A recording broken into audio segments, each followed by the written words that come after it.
Yay, you're finding me. I'm so happy. Oh my gosh, that was horrible. That was horrible, but I'm just putting out the new link on YouTube. So I'm so sorry that that happened. Okay, there we go. All right, so let me just put this out. I just put out the new link, and I'm gonna delete the old one. That's so horrible. Edit. Let me just see here. Actually, I can just do that. Put the new link here. So just give me a minute because I'm, you know what's funny? In the links that it's now has the letters NFT. Isn't that interesting? Okay. All right. I fixed it. Whew. Okay. I'm glad most of you could join me back. We're just missing a few people, but oh, phew. Okay. Great. Laurel, Bart, I'm so glad you could make it. Both you guys are in Texas. I'm so glad your technology is working. Kristen, yay, so great. Coco, it's so great to see you. You know, Kristen, I actually mentioned you in my next article that I think you're the one that mentioned when I showed the ancient giants and I talked about their snake legs. I think you're the one that mentioned the comparison with genies. So I mentioned you in my article. So if you want me to link your social media, I'll do it. If you put your link, just let me know or send me an email. But you'll see that coming out on Friday, which is super exciting. Okay, so I thought we could talk about energy today.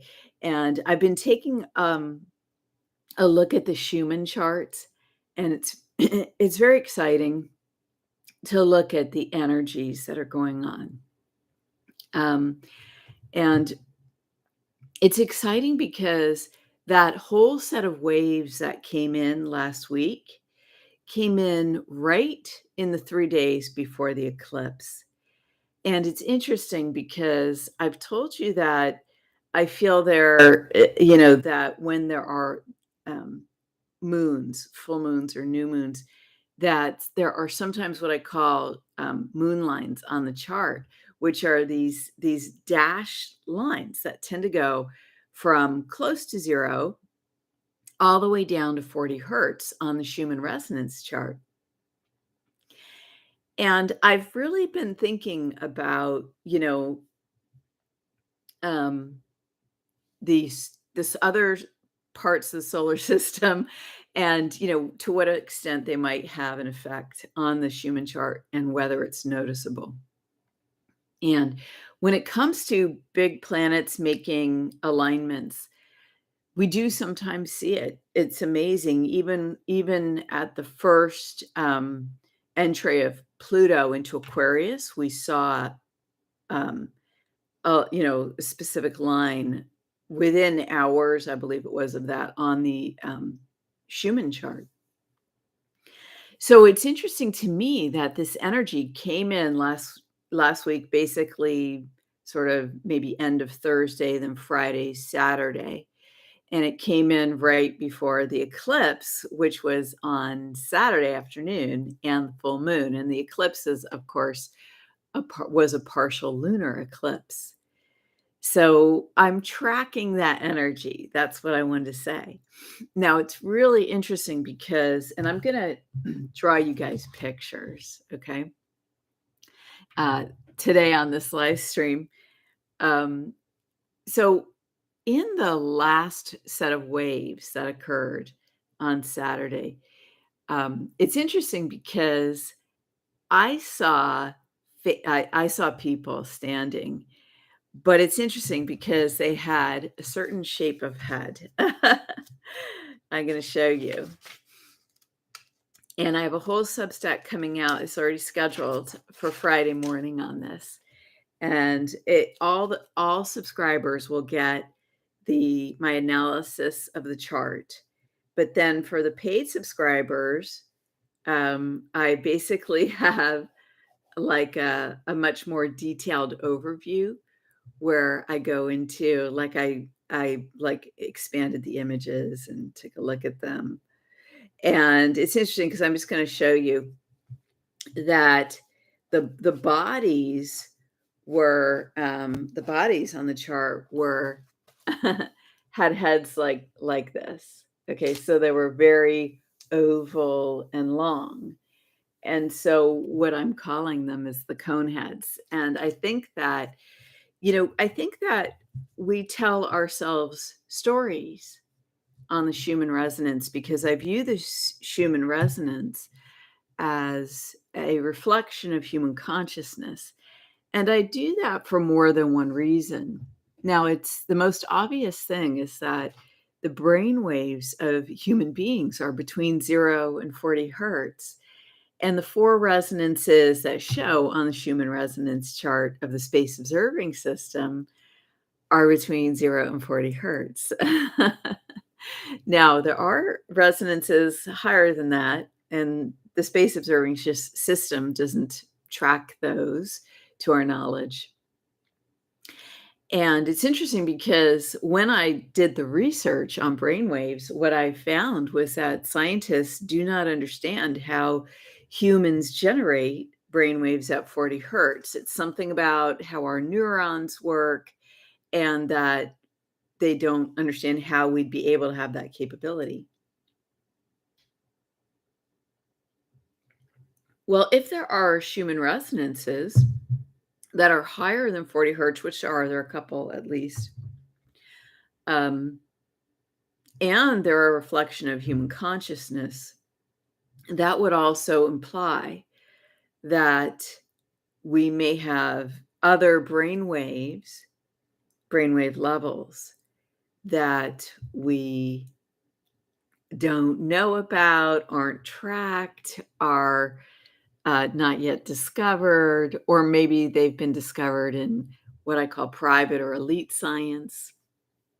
Because, it's interesting how privatized science has become and how proprietary. And it's kind of like the idea of maps.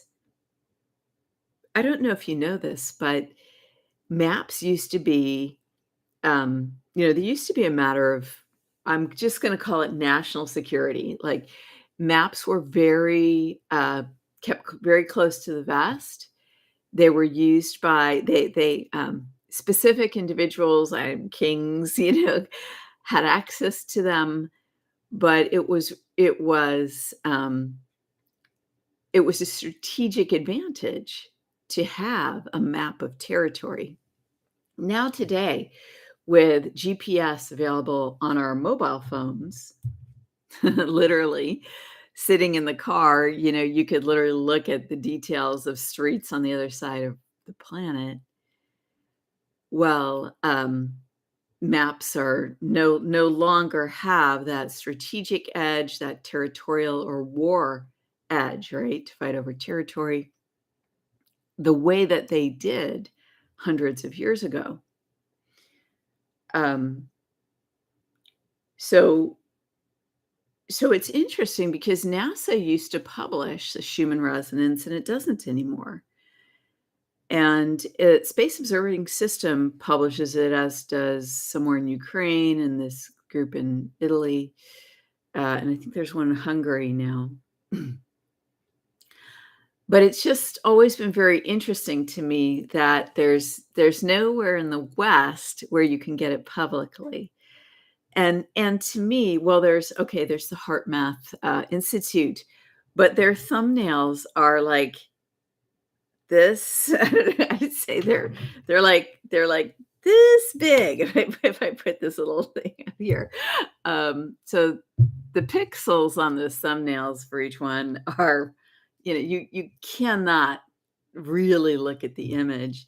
Although it's wonderful that they do publish their images. I think they have 9 or 12 or however many a matrix that you can look at daily from across the world. But I've always thought that it was interesting. And to me, what it says is rather than speaking to that no one might be looking at it, because if you look at the scientific studies, like the NIH papers or other scientific, collections of studies, you'll find that there's an incredible amount of research that has been done and being done on the Schumann resonance and its various effects and its effects on human beings. And so, what I think instead is that it's a very important measure and that it tells us some very important things. And so, it's I think we're in a field that is not well understood yet by the general population, even by science in general, because it's not the type of science that's broadly discussed. And I think it crosses into the areas of physics, but also into new physics, because that's why I like to use the Schumann resonance. I like to use it to as a launch pad for us to also talk more about energy from the standpoint of human beings. So, back to the story. So, the story that I saw on Saturday was of the Coneheads. And essentially, what I saw was the Coneheads being consulted, right? And in front of them is this huge curtain of light. And it's much different than the regular waves of energy that we saw for years on the Schumann resonance, where it's just an outpouring, and the waves have either a funnel shape, and they're usually wider at the top and narrower towards 40 hertz, or a triangle shape where they're much wider at the top and then they get narrower, right, as they get to 40 hertz, or they conclude like in a triangle point or streamers, and then maybe the green will go to 40 hertz, or some red will continue and then the green will go to 40 hertz. And so the curtain wave on I call it a curtain wave. The curtain wave that we saw Saturday is something that we've seen before, the waves in a curtain shape. And I call it a curtain because it's like line after line from almost 0 to 40 hertz.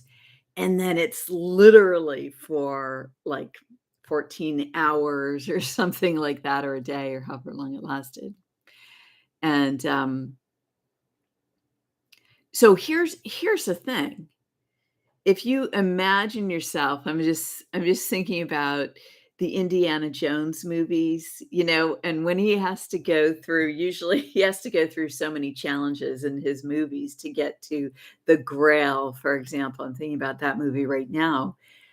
And so as he proceeds forward through the challenges, like I remember in one scene, he was kind of going through this tunnel and he had to hop, hop, hop, then like roll or duck or whatever it is. Well, my impression about how this wave energy is in the curtain wave is that it's boom, boom, boom, boom. It's like that. It's like a test at each level, that if someone isn't prepared for the energy or able to sustain themselves, right, in a higher frequency or more expanded state, that it even could be quite challenging to experience a wave for that many hours that is relentless throughout the hertz levels. What does that mean? Well, when you see a rod of energy from 0 to 40 hertz, basically, no matter what human brain waves you are operating in at the moment, it's got you, right? It's expressing at that level. And it's amazing because these 0 to 40 hertz lines, they happen, they happen all at once on the Schumann, like in we really can't get down to the 1 minute to the minute by minute because of the key, right? But that's what it appears to be. It's literally like in a minute or in a moment, let's say, boom, the energy is just transmitted throughout the human brainwave system. for example. So whether you're in an unconscious state, a subconscious state, an awake state, any of the beta brain waves, which are all about thinking, even a gamma state, which is more spiritually connected, meditation, prayer, this energy meets you there. Isn't it interesting?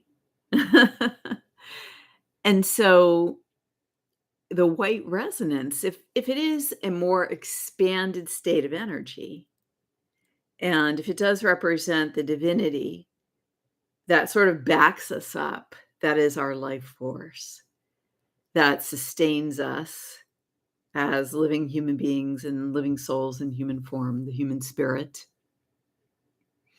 then that's important, number one. And number two, then natural humans have an advantage in that energy, right? Why? Because we are naturally multidimensional. Even if you don't have personal experiences of like spiritual woo woo, and by woo woo, I just mean unusual, otherworldly, where you feel in a lifted state or something, some incredible coincidences happen, or maybe you just notice the numbers over and over, like the same set of numbers. Like that's been happening to me recently. I'm noticing a same set of numbers over and over. And but but to me, this is a natural human state, a state of awe, a state of non-judgment where we feel unconditional love. Gosh, it's incredible, right? These feelings, and we don't understand or know about dimensional states in general, or we haven't over the decades. And now we're learning about that, but I think that's what we're doing. We're like a piano, and in the middle is where everybody usually is, C, right? C major or major C, and then you can go down into the depths or you can go high, um, and more, into higher keys. But, that's actually not really a good example. 'Cause I'm trying to think of a centered state in which I guess every note would be available to you in a centered state. That's how it would be like a piano. Okay, so what I'm saying is that it was so amazing because the Coneheads appeared with genie tails again, with tails like snakes. It was incredible on the Schumann chart. And like I said, the photos are gonna be on my blog on Substack. But they literally tapered into snake legs, okay? I didn't draw the whole thing here. And it was so amazing because there was one, and they were very stern, and I ever there were the cone head shape, okay? There was one very, very big, and it appeared to have a crown, and so I called that the king. And then there was one next to it that was a little smaller in the size, but still very regal and with that oblongated head. And I called that the queen because that figure also seemed to have a crown. And so and so as these two figures meet with their advisors, this is a story on the Schumann that I saw on Saturday. There in front of them is this incredible curtain of light that just looks like it goes on forever, okay? And then at the end, hours after an hour's break of the curtain, there's simply at the very top of the chart, a white rectangle of energy, and it only goes to about 8 hertz, maybe 9, from about, 2.5 maybe to about 9, and just a simple rectangle, a smattering of light, of the white resonance, and the white doesn't even go, there's a little, like, red at 9 or 13 or something. And, when I saw that, what I thought was about the Catholic, um, gosh, I wanna call it an invocation. Maybe that is what maybe they are invoking, but on Ash Wednesday in Catholic churches, when, parishioners go early in the morning, the priest has all of these burnt ashes, and he makes a cross on the person's head at the pineal gland and says, "From ash you came, and from dust to dust, from ash you came, and from ash you will return." Which is interesting because the pineal is the source of light and interdimensionality, and I would say that it's part of the soul which returns to God. I mean, which returns to the source of all that is, and when I say God, what I mean is the I am that I am, the creator of all that is. I try to define God because God means different things to those that practice different religions. We think God just means the most wonderful, beautiful creator of all that is in pure unconditional love,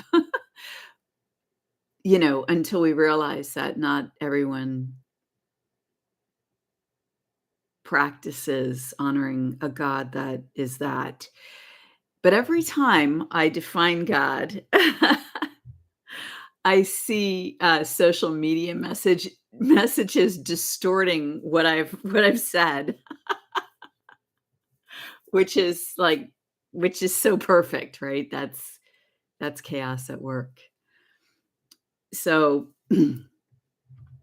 um, you know, I do the best I can given the circumstances we're in. But when I saw the rectangle of light, um at the end of the passageway of curtain, and that statement came to me, "From dust to dust." What I wondered about was, um, the fate or destiny of certain forces on Earth that in this day and age, up until this day and age, have been more hidden among us, where the archaeological finds have been mostly put away. Now that X, Twitter, is more open again, you can see all these things on X now, which is wonderful. It's also not wonderful because it's a lot on X right now, because there's a lot of people posting truths from fascinating, amazing insights and new ways of looking at things to the most heinous, gruesome truths printable in X, I guess. So I've taken to using high discernment and putting really a set of rules, right, for when I engage on Twitter now. I have to really follow a quick, um, clear set of rules for myself because it's amazing how addictive, the images are and the technology is, how it really pulls you in, and I really feel like that energy is out there right now to pull us, and I wanna talk about that because I think there's 2 things going on when we're seeing a story like this in the Schumann. First, we are telling ourselves, in my view, an ancient story. If you look up the Pergamon walls in Turkey or the Pergamon altar, what you'll find is that these beings with snake legs have existed for a very long time in human stories, right? In our ancient world. They were even said to be battled by the gods. And there's an entire series of images of this in Turkey.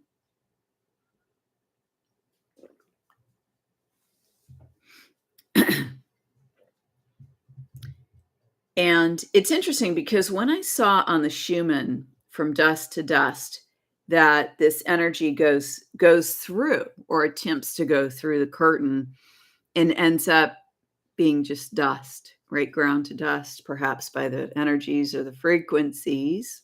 Maybe, I don't know. That's what I saw in the Schumann. That was what I perceived as the story. And it caused me to wonder if I think that that Catholic invocation is onto something, that there are energies in the universe, and we are energies in the universe as well. And what happens is we exist, we come to dominance, and we become primary, right? A primary focus of consciousness. And then we dip back, right? And then we fall back to our essence, maybe. I don't know. And then, because what I'm wondering is, do these forces, right, that are represented by the beings I described in the Schumann chart, do they um in the light that we are currently in this environment, and that's further coming to this environment of Earth, do those energies revert back to their to like a substance level, to like dust, to the dust that they were before the creator picked up and formed them of clay, I'm going all Catholic today, okay? I don't know why. Which is another, I remember another Catholic, old Catholic talking point. I remember my neighbor, years ago, he was very he was very disgruntled because, the nuns had told his children that humans were picked up, and formed out of clay. Anyway, I'm not making a judgment on it, but I'm just saying he was disgruntled, and the fact is that I was raised Catholic too, so, you know, uh, I got a lot out of it that was wonderful, right? Uh, and the stories of Jesus and belief in Jesus, but all these messages about divinity, about God, divine means of God, have been warped and distorted, right? They just have been by fallible humans, because only God, only the creator of all that is, only divinity is imperfection and infallible. So let's laugh about our human fallibility. That's how I see it. So so is that the good news? Right, but I don't know, how long this takes, because I'll tell you what, I saw this is a big story in the Schumann. When there's a story that goes over days, I take it as important. And I'm gonna compare it to a previous story that I saw in in December, on December 2nd of 2019. All right, I saw a story in the Schumann with my girlfriend Alex, and, we were just looking at the charts because there was something weird on the Schumann charts, December 2nd of 2019, and it was a 3-day chart that I was looking at, and what I saw in it was this incredible buxom woman, okay? So, like, in ancient cultures, women who were very rotund and buxom were considered fertile, very fertile, right? Who had the traditional womanly shape, the hourglass shape, but in a very buxom way. Buxom meaning, you know, big on top and wide hips. And this was considered, in many cultures, it was considered highly attractive because it was a sign of female fertility. And so I saw her, right? The divine feminine and her fertile nature. And out in front of her was this long, um, at first I thought it was a snake-like image. It was around 8 hertz, I believe. But it had all these little kind of squigglies in it. And then distant from her was this very strange shape. It was incredible, right? It was in an ovalish form, and it had these strange lines within it. Well, my girlfriend is, had training as a biologist. She has a science degree, and she's studied that for many years, and then she went into nutrition and food, and she was one of the top, people in that for many years online, like, a long time ago, okay? So, before Google changed its policy, like, I don't know how long ago. Maybe she'll stop in and say hi today. Um, so so it was fascinating because she said, "Susan, that looks exactly like a mitochondria." And so we looked up mitochondria in the image, and I was just blown away. It looked exactly like a mitochondria, and the image before it looked like a mitochondria in movement. So here you have the Earth Mother, right? The divine feminine energy, and she's looking out at a moving mitochondria, and the distance is a full, clear mitochondria, just literally plopped vertically into the chart in the very low hertz. It was either in the subconscious or alpha state. And so, so that occurred in December of 2019. And what Alex and I were looking at was, wow, this image seems really important. So I'm comparing the image on Saturday's chart and the story with the image and the story on the chart of December 2nd, 2019. And in my Substack, it was either the Substack from Monday or it's the Substack on Friday, I give you the scientific basis, in my view, for why the images are meaningful. So you can read those, go to my Substack, and that's where I sort of give you the proof, right? My thought 1, 2, 3, 4 on it. So what happened? What we talked about was the importance related to the image of the Earth Mother, fertility, and the mitochondria. Now, this is interesting because this is another alien force on humanity.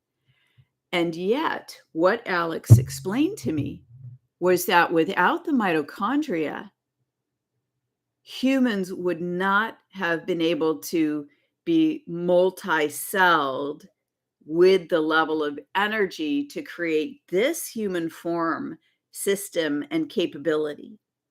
The mitochondria were absolutely necessary to create the human form. But what Alex explained to me was that there's no explanation for how they got into the human body. That they're essentially, it's almost like they were inserted in, put in.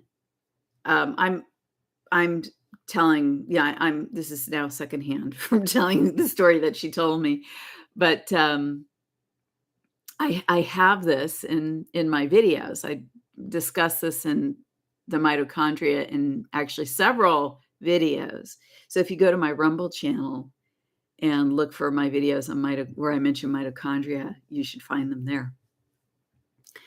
So mitochondria is critical to really the sustenance of life from the standpoint of the physical body, right? The physical form, the way we're put together. So in my view, the soul sustains us, right? The divine force enlivens us. But the physical complement in the body that helps convert energy so that our cells can and our body can really function is the mitochondria. Well, what happened the month after December 2019? The first death was announced in China on January 9th or 10th, okay? And, what happened on the Schumann Resonance on January 9th or 10th? It was incredible. An incredible, okay, picture of a human genetic karyotype was displayed the day the announcement was made of the first death in China from COVID. It was incredible. So, it's reminding me of that testimony from the Supreme Court hearing, indelible on the hippocampus. There are certain events that are so important, in my view, that we tell ourselves the story, we hold it in memory, and we bring it up from our subconscious to speak about, share, discuss, and retell ourselves at critical moments, at moments of importance for our human collective, for human civilization. And these are stories that go across race, across culture, across gender, across everything, right? Religion, across religion.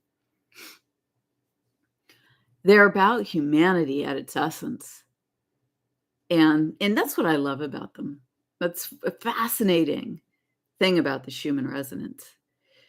It's like a nightly TV program for ourselves. What's the story today? What are we focused on? So there have been many proofs about the timing of the images and the coincidental timing, but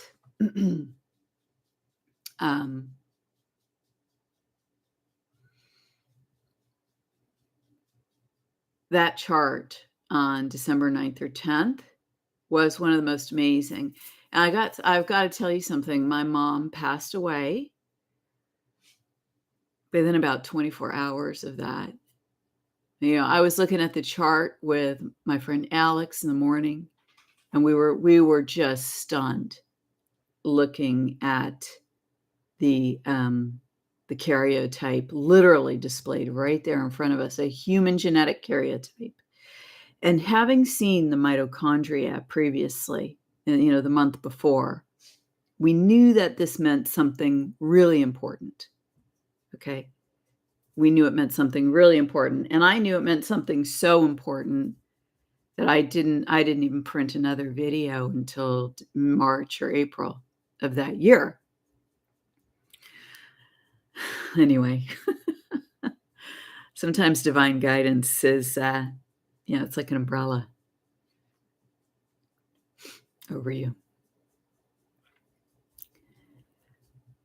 So why am I bringing this up and relating it to the karyotype? Because I think that what we are going to find out in future years, and I is that the real target here was the mitochondria and the ability to take up energy of some kind.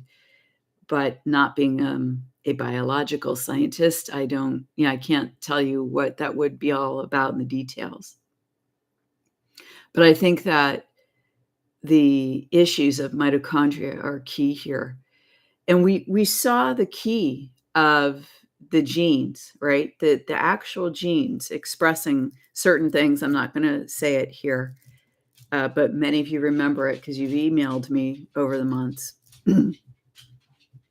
There were certain genes that actually the letters of the genes came up on the Schumann, and those are key underlying certain illnesses that are now prevalent and dominant, and that are that where deaths are up a lot from those things. So these stories are important. Number one, there's an important story that we just saw on the Schumann on Saturday, number two. And number three, a force that is alien or not originating somehow naturally within the human may appear to be negative, but it also might be incredibly positive. And here's what I want to share with you that I experienced in Arizona when I went in September. And what I experienced was this. I had a spiritual vision. It was, it was like an ongoing number of hours or whatever, but I had a spiritual vision about these types of things and about these types of forces, okay, that are discussed in my upcoming article on Friday, that we think are entirely negative and that clearly have fomented chaos, control, and things that are anti-life and anti-human. Elon Musk, his interview, I guess it's his latest interview with Joe Rogan. He calls a certain level, right, of a certain group advocating what he says is what he calls the mind virus, the woke mind virus, as extinctionists, right? They're anti-life, anti-human life. I do not consent, right? But I'm just telling a story about what the energies are that are being discussed right now in a neutral space. So there's no invocation, there's no transmission, there's just a space of neutral telling a story. And that's important when we share stories, right? Unless someone is attempting to invoke energy, what I am doing is creating a space of neutral to share within. And is it my intention that you might experience what that's like? Well, yes, it is. Okay, all cards on the table. So what I saw in my vision in Arizona is that the forces that we see as negative, and that clearly in the spectrum of light and dark, as a human experiences it, would clearly be described as negative. But that in the greater scheme of divinity, that these forces were necessary and came together to actually, what the outcome is going to be is that humanity will be supported and uplifted in ways that we cannot now imagine. And why is that? It's because of an event. Something happened to us. And I'm going to do a separate video on that. But I just saw snippets of that event, and it was horrible. And I don't know when it occurred in history, but that it's almost like a game plan had to be put together, right? On the side, on darkness and light had to come together to then uplift humanity out of what had happened to us. And so blessing it all for real. Blessing what cannot be understood. And the wisdom of divinity behind it all. So there's a theme here in the energy that I want to highlight. There's been a lot of talk online about we live in a simulation right now. Okay.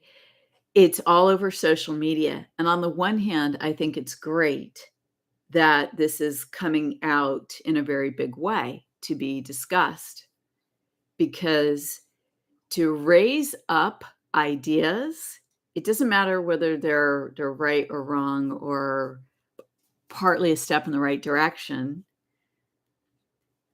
It generates a space of thought and a space of experience and a space of, you know, free expression.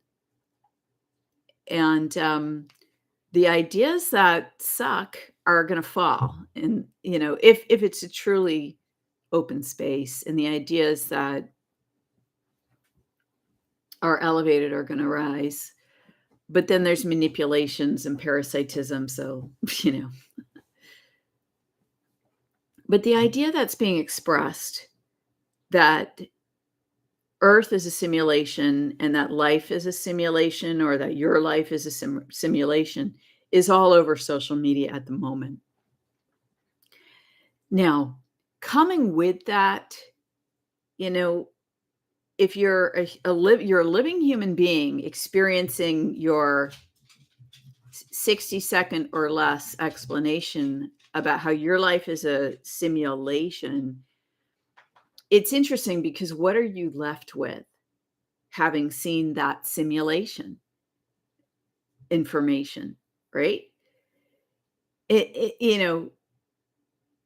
If you believe it, if you consider that it could be real, you might be left with despair, with what's it all for? What's the meaning? But I wanted to give you an alternate explanation here. It's my view that computers, AI, rather than being the new god, as some, cultists of the religion of AI, and that's not all AI, but let's just face it, there's a group of people that are like that, have those views. Rather than AI sort of replacing God, to me, computers and artificial intelligence are actually an attempt to emulate the creator itself, the creator of all that is truly divine. Because think about it, if the creator is omnipresent and omnipotent, right? In every moment, to know what every grain of sand, what the state of that is, and smaller than the grains of sand, every particle of energy, every cell in your body. I was watching a video this morning on YouTube that there are trillions, like there's a trillion. I think she said it was neurons. There's a trillion, I believe it's neurons, just in like the front of the brain. Can you imagine that? So this is the level of detail that a creator would have awareness of.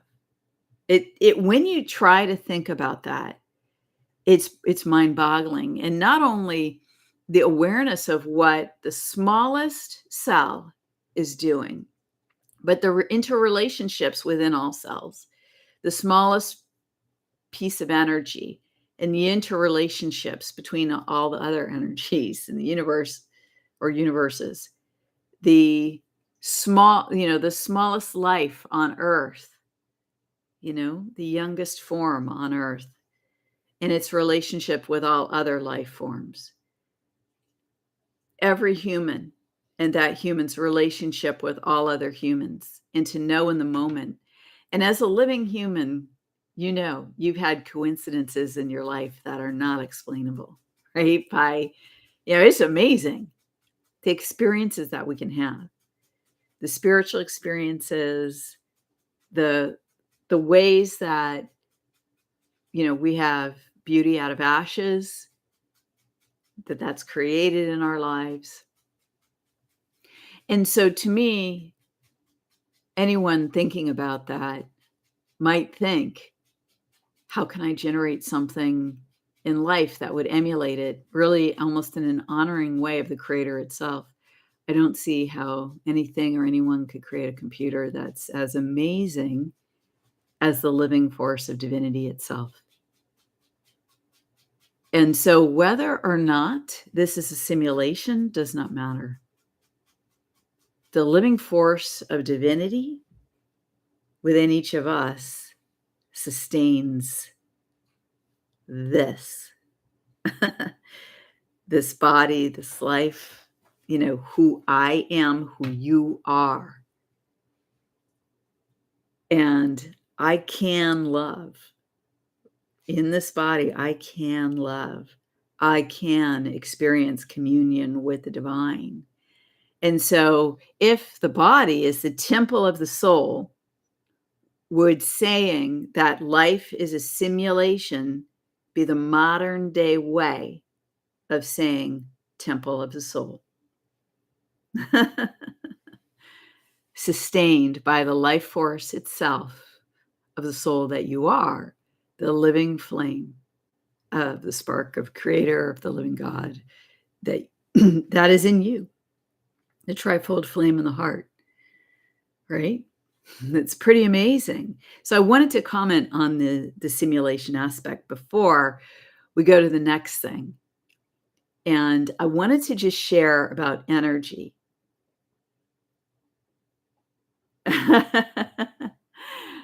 I wanted to just share about energy because we are all being presented with an extreme energy at the moment. I shared in my live stream thumbnail in social media that on the Shumann Resonance, right now, something weird is going on with the green. If you look at my Substack article called Steady Yourself, Do Not Fear, and this is all the images are available to all my subscribers in this article. I show how on October 6th and 7th, and it actually started, I can't remember how many days now, but it started, it started on the 5th. Okay. What happened was the green energy at 7.83 Hertz, which is the natural frequency of Earth, right? The green energy band changed. So normally there's a green pulse at that level in the Schumann resonance. And it's it looks like a little puff, right? And usually what happens is it has a pulse type shape. It's narrow at the beginning, like, in an oval, right? An oval starts narrower, it widens, and then it gets narrow again, like you could imagine how a wave might look, right? If you flattened it and smushed it, and or put it on the top of the ocean and made it a little gentle. So here's what happened. The green energy band on October 5th changed. No longer was it a natural pulse. It was, it was exactly a rectangle with no pulse at all. And it's amazing because when this rectangle started was during the natural pause in the green natural pulse of Earth. So the Schumann resonance, many people call it the heartbeat of Earth, but actually, just one Schumann resonance is the heartbeat of Earth. And which one is it? It's the one that gathers around 8 Hertz, which is it's really around 7.83, the natural frequency of the planet. And that is one of the resonance bands that you see on the Space Observing System chart and other charts. Okay. Thank you. First, somebody just subscribed to my Substack. Thank you for doing that. So the natural frequency of Earth, that's where the heartbeat of Earth shows on the Schumann resonance. It's the natural pulse at 7.83. So on October 5th on the Tomsk chart, it changed. I'm telling you, it was amazing. It was a perfect rectangle. Okay. So it was exact, straight lines, like a rectangle. Okay. I used a notebook in my last, but no longer did it start narrow and then go wide, right, on each side. No, it started with a line, a straight line vertically. It covered the normal space that that pulse would cover around 8 hertz, but it was literally straight line at the top, straight line at the bottom. And it went on for days. It was amazing. And that's when the push for war that could lead to world war was the strongest. Now, I'm not going to comment on the local conflict there, but I want to talk about the energy. The energy of attempting to turn the local conflict into a global conflict is what I think showed on the Schumann Resonance. Because it was clear to me that there was an artificial environment being created. And what was fascinating to me was that it was around the natural frequency of Earth only, that's the only place where it showed in the Schumann. And that was fascinating. And so this is why in my thumbnail I put shifting realities question mark. So I think what's happening here is we're being invited to shift to an artificial reality. Just like at the beginning of World War I, okay, where someone shot the Archduke Ferdinand, I think it was it in Serbia or of Serbia? But anyway, they shot the Archduke. And because all the countries had created interrelationships and treaties, okay, so this is how World War I started. One guy got killed, okay, and now if you go in and now you read all the people who've been doing the research, you can see that who killed that person might not be who, when we all learned it in our history books, over the last, in the 1900s, it might not be who we thought, right? We were all told a story, and it was an artificial reality that we were told.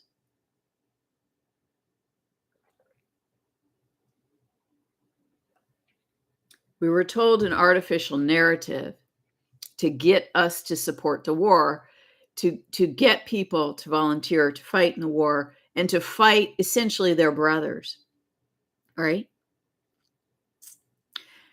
And, because there's stories in World War II of soldiers pausing, celebrating Christmas across the lines together because they shared common culture, common religion, common beliefs, and then fighting each other. I mean, it's the whatever. So what I'm saying is that I think that we're at a similar energy environment where an artificial reality, because I'm saying there's an artificial reality, that doesn't mean that thousands of people haven't died, because they have, according to reports.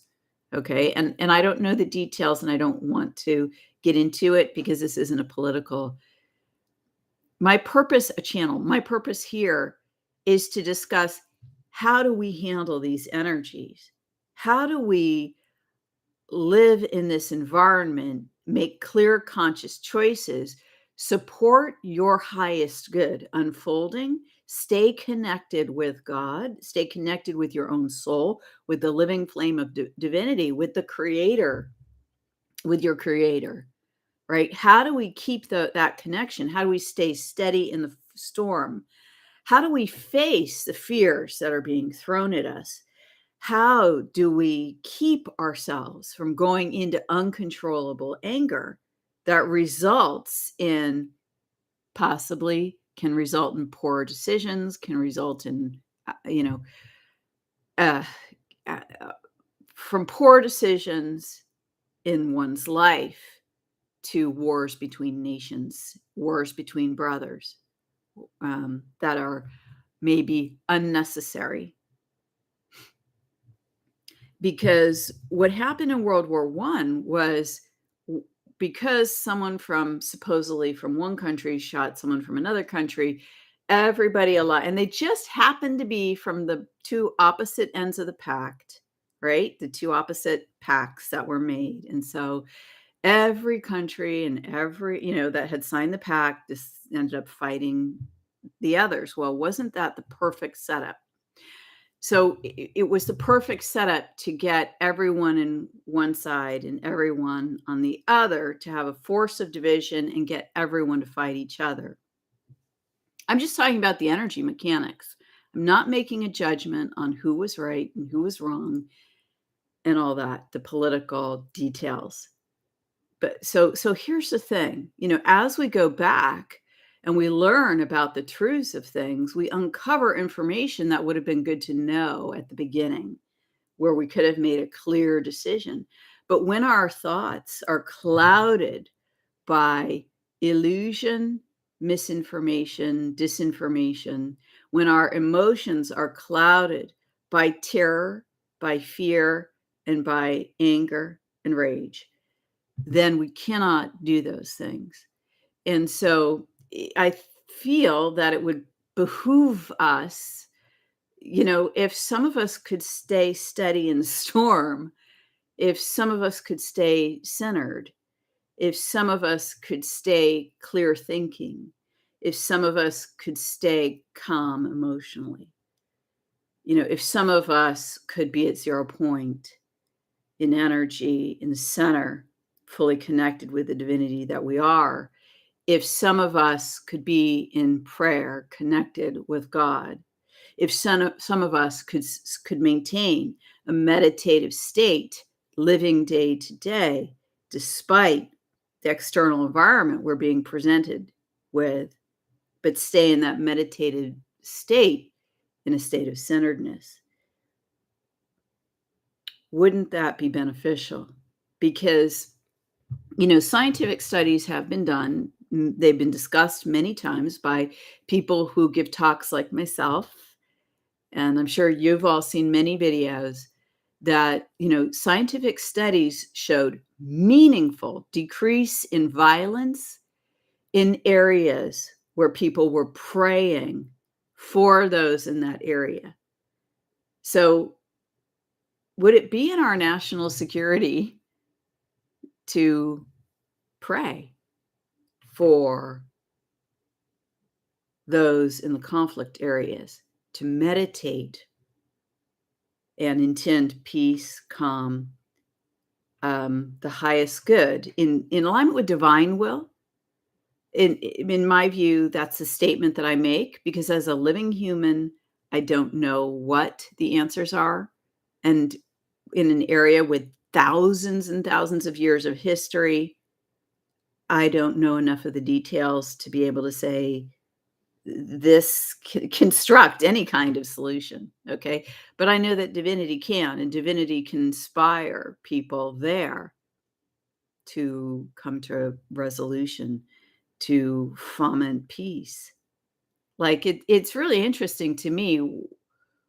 If I was a church leader, I would be trying to organize everyone to pray, and there's probably people doing that. Or if I was a meditation leader, I would trying to be organize people to meditate. Or if I was a speaker on energy, I would be advocating how to maintain calm of emotion and thought at 0 point. That doesn't mean that we don't do anything, right? We are doing something. We are changing the world. We are changing our world by creating an energetic template. And that when you're connecting with divinity, you're connecting with what I'll call a natural template. And I associate that with the natural pulses of energy on Schumann resonance. So when there's an artificial presentation, like clearly, how did that happen? Right? How did the Schumann resonance go from natural pulses to like, okay, so here's my question. Is there a technology transmission of some sort? Is it just through media changing people's hearts and minds? that does that? Like, I don't know what the answer is there. Um, I just don't know. But what I do know is when I see something on the chart, you know, that isn't how it's supposed to be or not natural. And when I say how it's supposed to be, I mean over years, right, of us seeing these shapes and forms and things like that. Well, this is quite unusual. And I've got to tell you something. Over recent years in particular, uh, we've seen different apparent attempts to create artificial realities and the reflection in the movement of various pieces of data on the Schumann resonance chart, number one. Number two, in the imagery, for example, the possibility that there is a technological effect and that it could potentially manipulate frequencies, or simply monitor frequencies.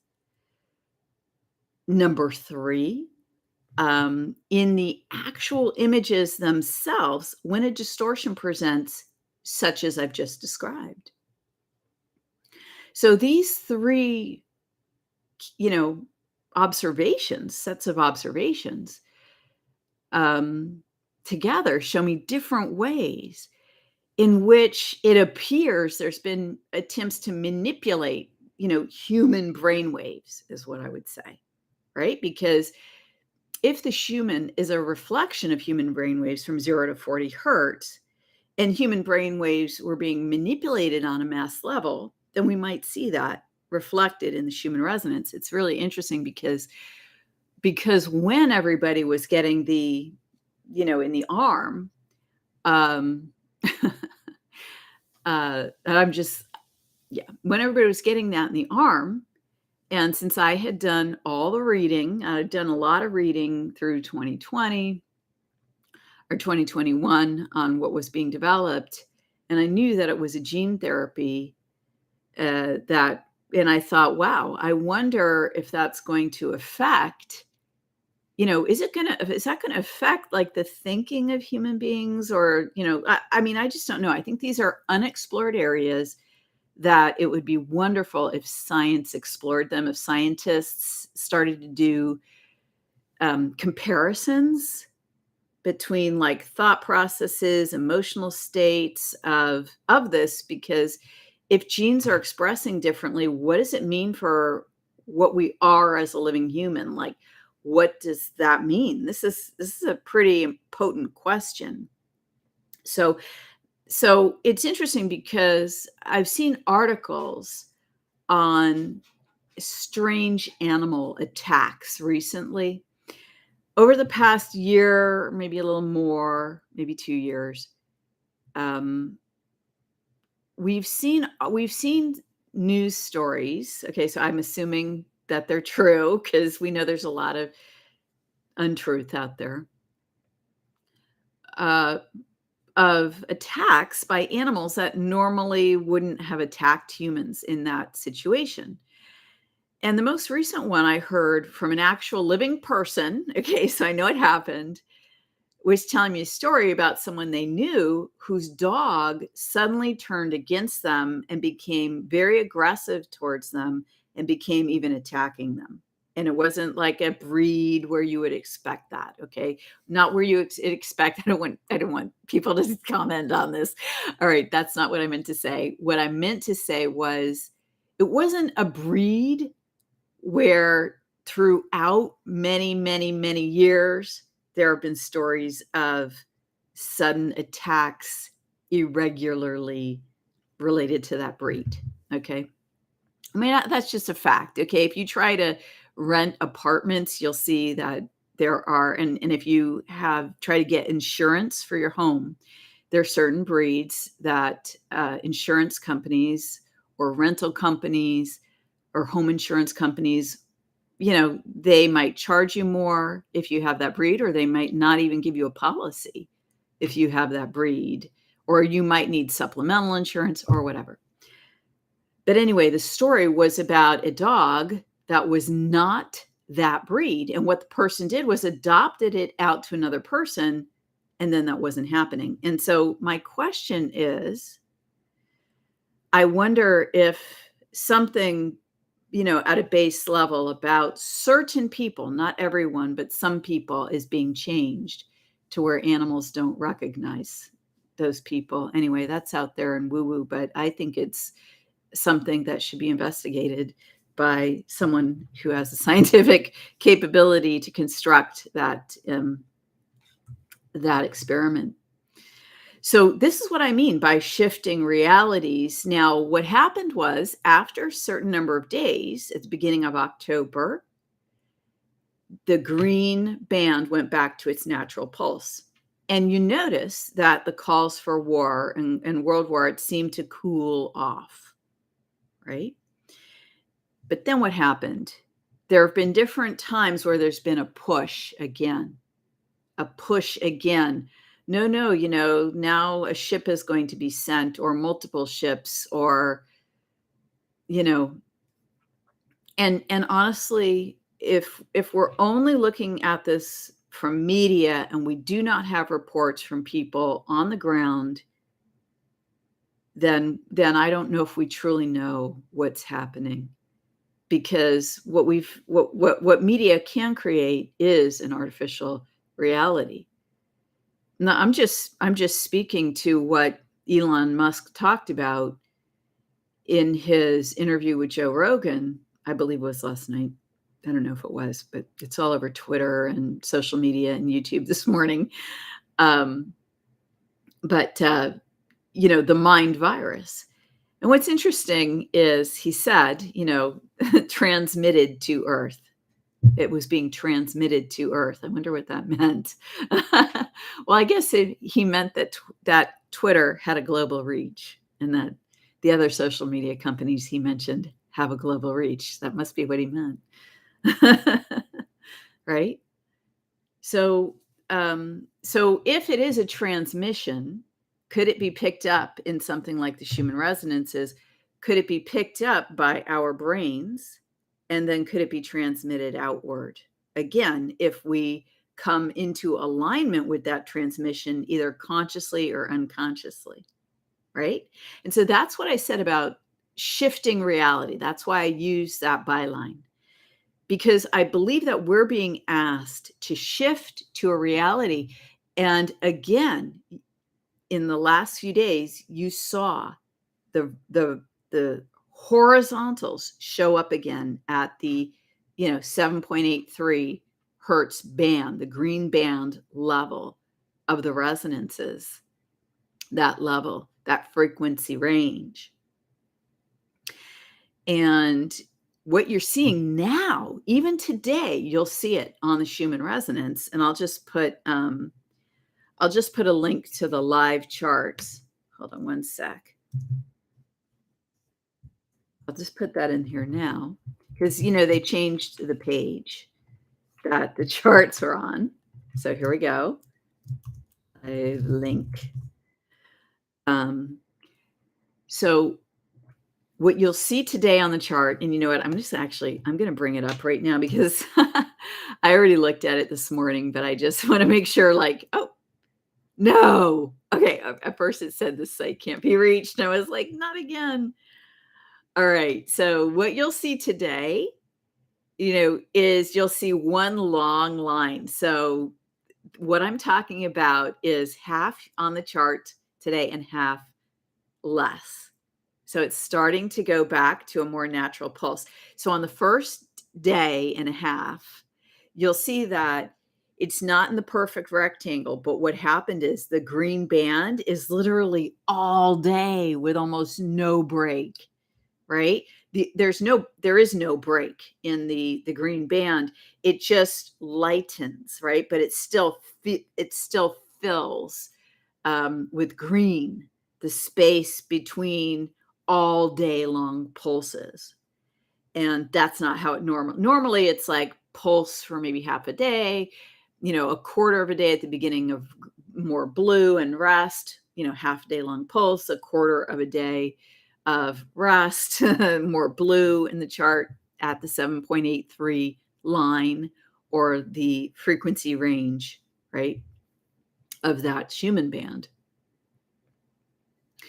And if you look at yesterday's chart, you'll just see it's like, you know what it is? It's like when people have their eyebrow just all across. That's just what it looks like. It's not two eyebrows with a dip, right? It's just one eyebrow.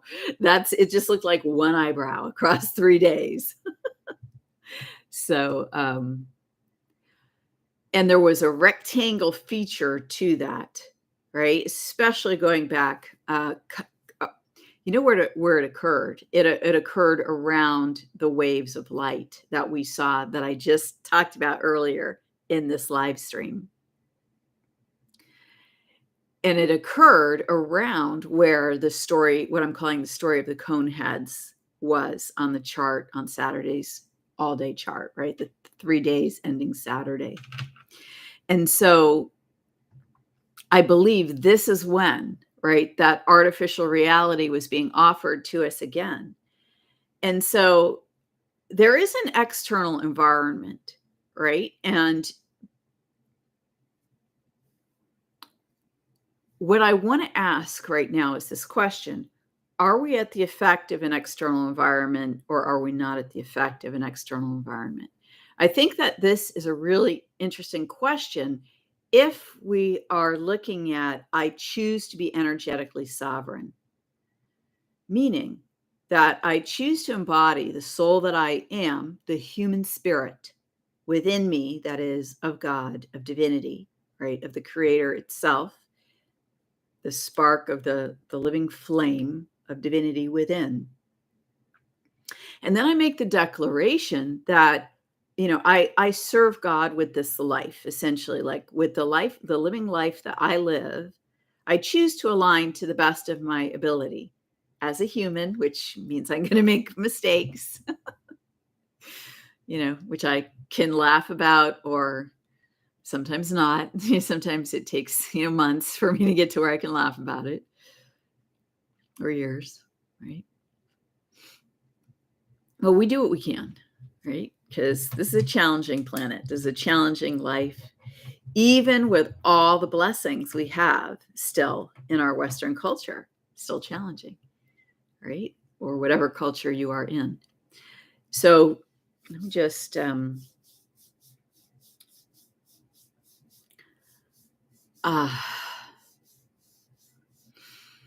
so the first step is, in my view, is to declare energetic sovereignty for yourself, between you and your own soul, between you and God, between you and the creator, between you and the divinity that you are. And to claim that for yourself. And so when I do that, when I did that, because I did that years ago now, what I did was, I envisioned myself as the separate bubble. Okay, so now I'm using this beautiful blue agate coaster to represent being one drop out of the ocean, right, of the human collective. So let's say this beautiful blue crystal here represents the whole human collective for the moment, only the moment, crystal, okay? I'm not putting this all on you. Just in image, not in taking it on, please. All right, so here's my beautiful, but then I come out of it, right? I come out. Are there any pieces? Hold on, let me just see. Oh, it feels so good. Love you. Love you, you beautiful crystal. No pieces. Okay, so we'll use this. So here I am, blue and blue. And now I come out. Okay, now we're done. We're done. You have to take that on. Now I come out of the collective and I declare my personal sovereignty as a living soul in living human form. And there's a reason that I use the word living, but I don't want to get into that right now. I've talked about it on other live streams. So now here I am, individuated. Now life is between me and, see the light? The soul that I am, shining, shining in the home of the soul, right? Where the home of the creator is. Like, where is that? right? In heaven, in the void, I don't know. What would you call that? I call it the home of the creator. It feels like when I think of it, it feels like what heaven would feel like. And I think of it as maybe even just a great big ball of light that feels like love. And there it is, okay? But it's actually, I'm going to put my blue circle over it. It's actually within me, okay? So if we could tune this to just see the light of the soul, then you just see that, right? But now the whole form, using this coaster as the physical human form, the whole form is enlightened, right? White and blue, the light and the physical together, the divine and the material as one in this life. So the first step is to create reality for yourself, as you program that with your field. And my choice is energetic sovereignty from the collective. Now, do I get together with, talk, and interact with other souls? Here's the whale. Other souls that have also declared themselves, energetically sovereign, and we get together and hang out, and we can interact at that level of sovereignty, to the as well as we can embody it. Because when you're in this state, in my view, you are you have within you a fifth dimensional state of being, an energetic 0 point, right? I call it energetic 0 point. Why? Because you're not creating charges in general in the moment. You're not creating electrical charge, and you're not in magnetism, right? You're not magnetically drawn anywhere. You're not creating charges. You're in a 0 point plasma state of energy. And so in this state, I can go hang out with someone else, and we can each be energetically sovereign, maintain our own energy parameters, and yet talk as humans, right? We can see each other. Now, what am I going to use for someone who's part of the collective? I don't know what to use. Oh, I know. I'll use the phone. So now we can use the phone, right? I'll use the blue phone as someone who's part of the collective, right? Can I use the phone and be energetically sovereign? Yes. But as I said earlier, I found I have to really, especially in this environment where we are really being asked to create artificial realities, I really need to concentrate to do this. Or maybe I use my computer, right? That's a little less addictive, right? The phone is really addictive. And I think one of the reasons that the phone is so addictive is that the technology in it has changed. And I noticed this with, was it the iPhone 11? Let's see, 8, 9, 10, 11, 12. The 11 and the 12 really, really changed from like the iPhone 8. I never held an iPhone 10, so I don't know what that was like.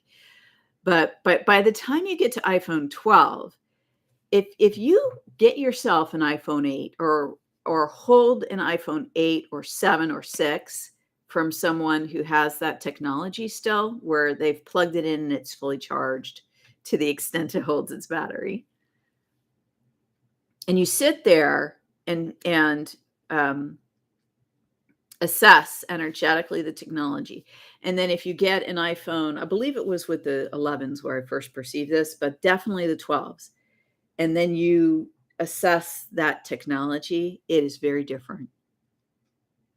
The energetics of the technology is very different. And I haven't done enough. I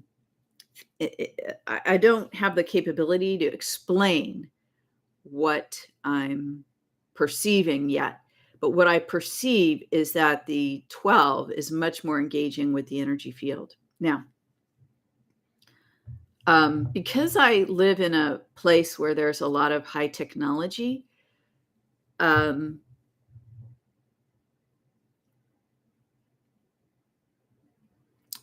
I'm just I'm just trying to think about how I want to talk about this. There are a lot of people who work on technology projects, right? And I have when I was still doing, in-person seminars and meets, um, I once in a while would meet with someone who and I can tell the technology leaves a when someone's really working on certain technology, there's an imprint in the field, and it's not common, it's rare, but has that imprint in the field. It attempted to transmit into my field, into my brain, and interact 100%. 100%. I've had it very clearly happen. Um, twice, okay? And another time where I set parameters because I knew that that could happen and the transmission wasn't made. So that was cool. Thank you for that. I honor you as a sovereign being, independent sovereign being. Um, so this is akin to being in an energetic polarity with someone, right? Because their field is attempting to transmit to me, and my parameters are no, thank you. So that was interesting. But if you are a sovereign energetic soul, then yeah, you can set your own parameters. All that means is I am the king, I am the queen, right? But it's really not that's not the best words to use because I don't want to put that on, as a living human on what I like to say is I am the authority, right? In co-creation with the divinity within me. The divinity is the ultimate authority. And yet, um, I have responsibility for this life that I live over which I have authority. And then I can choose to align with divine authority in the greatest perfection that I can achieve as a living human being, right? And that's my human spirit, right? The soul. Then living and acting and thinking and talking within the human body. Um, so, so what we're talking about right now is the relationship between the individual energetically and the collective energetically. So when you remove yourself for energetically and really at a spiritual level, first of all, the first thing you're going to find is that you're going to find interactions where that don't fit your parameters. Okay. And then that you think don't fit your parameters. And then you're going to realize, oh, wait, I need to reprogram the way I said this. So, what am I talking about? About programming. Your energy field is electromagnetic. So, you are an electromagnetic being. I am an electromagnetic being in a plasma. I call it plasma, that thicker 5D state that we can feel in the energy field. You also feel it when you're connected in prayer, when you're praying to God. You feel it. Some people feel it in the meditative state. Okay. It's a different state. It feels different in the air, right? Right close to your body. And so that's what I'm referring to. So when we can generate that state where the air feels different, I also say that it feels like butter. It feels warmer. Feels like there's more. You can maybe feel love more potently. These are the states of being I'm talking about. And in my view, this is the natural human evolution. This is the natural evolution of our reality. And this green rectangular band that I'm talking about is the artificial offer, right? It's being offered to the collective. Now, the question I asked was, you know, what's the relationship of someone who has, claimed, right, the divine right of their soul to exist in human form, fulfilling the mission of that soul, living the life that soul imagined, right? Because the soul has a divine right to that, which is above human law. Divine law is above human law and above any other kind of law, alien or otherwise. I just say alien because I don't know, something that I don't know about, a way of having law that is something I don't understand, that I don't have words for, right? So you can affect um, you can affect your field where you're unconscious by making that statement. So I really, really, in Arizona, I really came to understand where unconsciously I can be influenced through an unconscious state to create with my field without my knowledge. But it became so conscious in the moment. And the examples aren't what's important here, just the idea right now, because I'll be talking about this in more detail in another video and later. And so you can claim this back by simply making the statement. So the energy in your field, you can program it. Why? Because you are the living authority, the representation of the soul of divinity that you are in human form as the living human with a human spirit and a divine source. This is divine law as well as I can perceive it, and divine principle as well as I can perceive it, that I'm sharing with you, right? These are actually universal concepts. So right now the numbers on my computer are 1, 8, 44, and I just was like, 8 universal concepts, infinite, and 144, right? The 144,000 mentioned in the Bible, or light workers, or whatever the stories are around the 144,000. I just thought that was interesting, that those numbers came up right now. Oh my gosh! And then I looked at the time; it was 1:33:31 when I said that. Isn't that amazing? So back to the individual relative to the collective. In my videos about 9/11 and my personal experience, my most recent videos that I did a few months ago, I explained how I was shown the event of 9/11 before it happened, although I obviously did not understand what it was that was going on.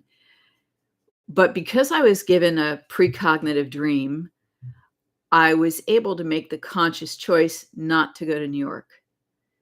And I was able to make the conscious choice to actually leave the field that I was in, which was a big deal because I had a cool job. And,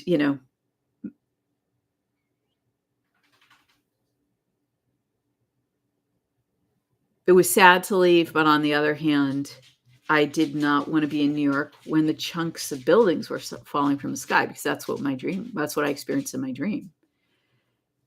So what's interesting is I had not yet declared myself a living sovereign soul in human form, and that I chose to serve, specifically the living divinity that I am, however that expresses individually through me. I didn't do that until years later. But see, time doesn't matter to the divine. The divine is timeless. And I did do that years later before I did it, before I understood the story I'm telling you now, that I understand now, that I withdrew from the collective experience consciously, partly consciously and partly unconsciously, right, of 9/11. And so I'd like to withdraw from the collective experience of World War III. But here's the thing, how does all this weigh out, right? I don't know that answer. All I know is that scientific studies show that if we meditate, pray, because scientific studies also show marked and meaningful improvement in the lives and actual health condition of people in the hospital being prayed for, that they have, beyond that 5% mark. It's in the double digits. The outcomes are higher. They're meaningful. Right? And scientific studies done about prayer, about meditation over areas that experience violence. Violence goes down into the meaningful double digits, not 10%, but something like 28%, 30%. So if we all prayed, if we all meditated, if we all, held an energetic space of intention, could those of us who have withdrawn choose, of their own independent, whatever, make your own choice about it? Is that something that theoretically, based upon the information we have about how prayer and meditation affect other human beings, is that something that could happen, and then we wouldn't have World War III? Maybe this is what's being offered to us right now. There's the artificial reality, right? Maybe war or world war, the way it's being offered, there's something artificial about it that we don't know the details right now of, because we don't have accurate information, because many people who are even sharing information are running very high in emotions, because people are stuck in thought loops that are what I call crystallized thought loops. That was the intro video for this intro little snippet for this live stream. Crystallized thought loops that they can't get out of, that haven't broken open for them, where they can only see what's happening one way, where we have been divided and polarized in ways that, perhaps aren't in the highest good for humanity as a whole, for love, for the expression of unconditional love, for the true practice of divinity in form, whatever that looks like, because is protecting oneself and one's country also a divine calling? Potentially, yes. This is very personal choice and personal expression. So that's why I'm not commenting on the political details of it and the actual details. And are there people, dying and in trauma? Yes, which is very, terrible and sad. But I'm also carefully watching my energetic state and protecting my energetic state.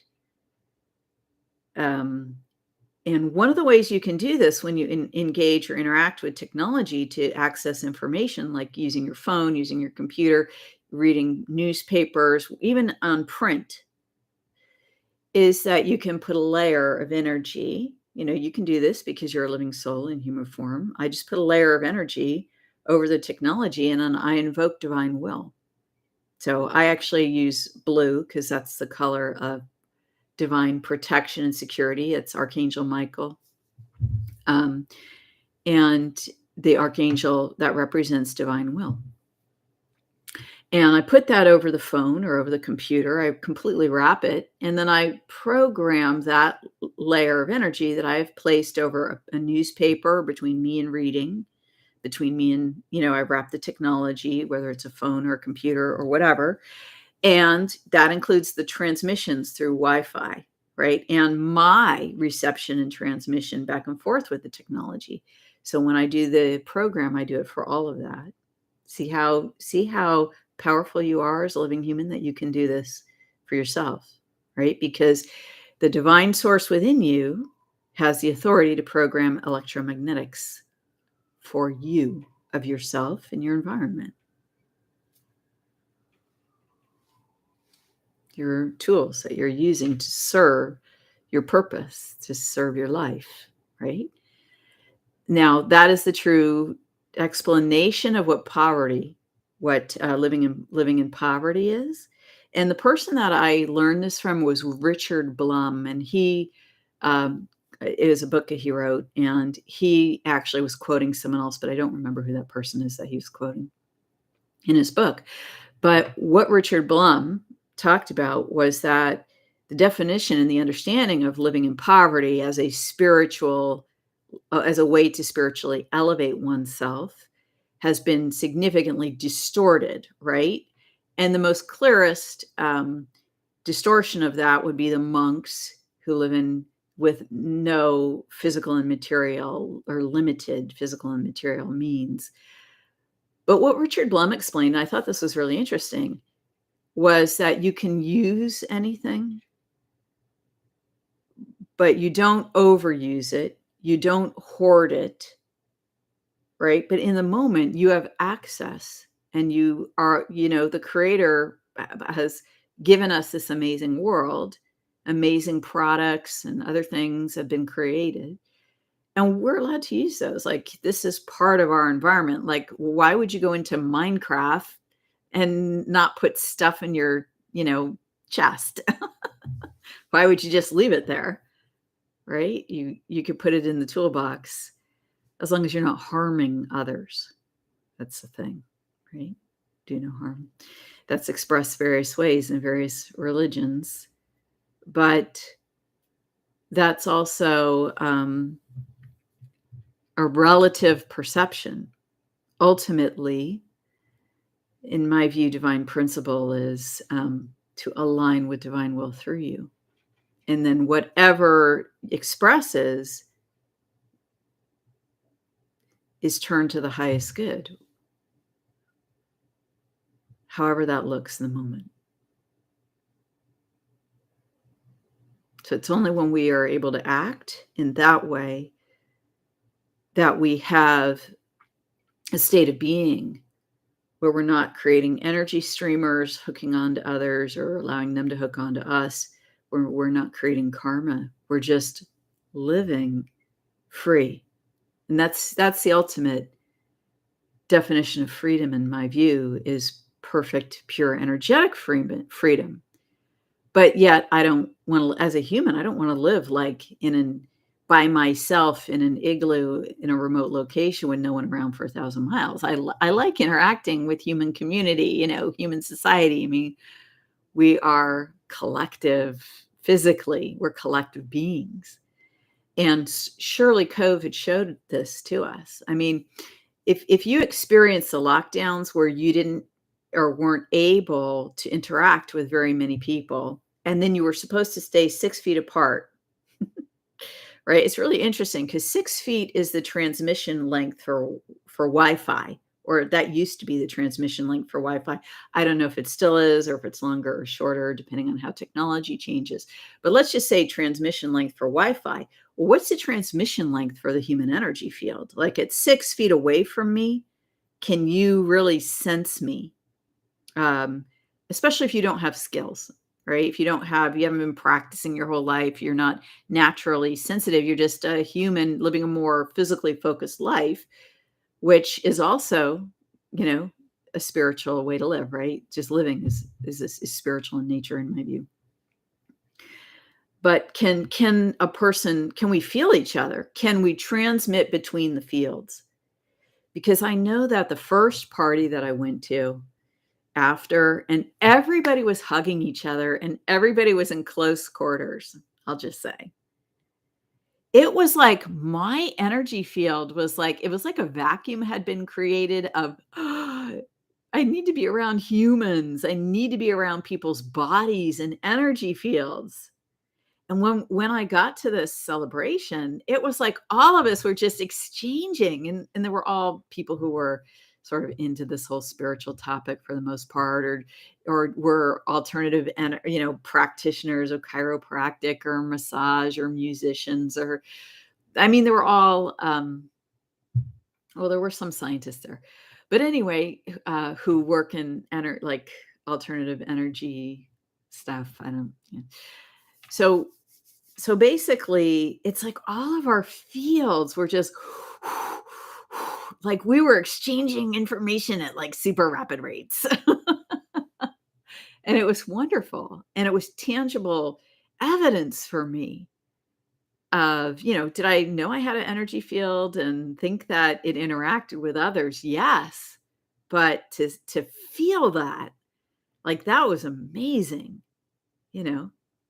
And so, do I want to live, in alignment with my soul, inner guidance and direction and moment to moment? Yes. But do I want to do that around other people? Yes. Because I like people. I like being around people. I like having a family. I like, community.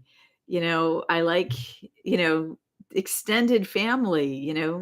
We we get along and we don't sometimes, but it's family. That's your family. And when you learn to stay in the center, do things shift? Oh yeah, they do. Like in amazing positive ways is what I've found. Yeah. So I wanted to bring that up related to the idea of artificial realities because a certain number of people may be wanting to create with artificial reality because they're into the adventure of it, they're into the drama of it. They're unconsciously letting their emotions run away with them. They're unconsciously letting their thoughts run away with them. Or maybe they're consciously doing it because they want that. And they may not consciously understand like that there's a part of them that is enjoying this expression, even if it's anger or fear. And enjoying might not be the right word. It's not the right word. It's a habit. It's a habit that feels comfortable. There's probably other ways to describe it as well. I'm gonna have to think about that. But um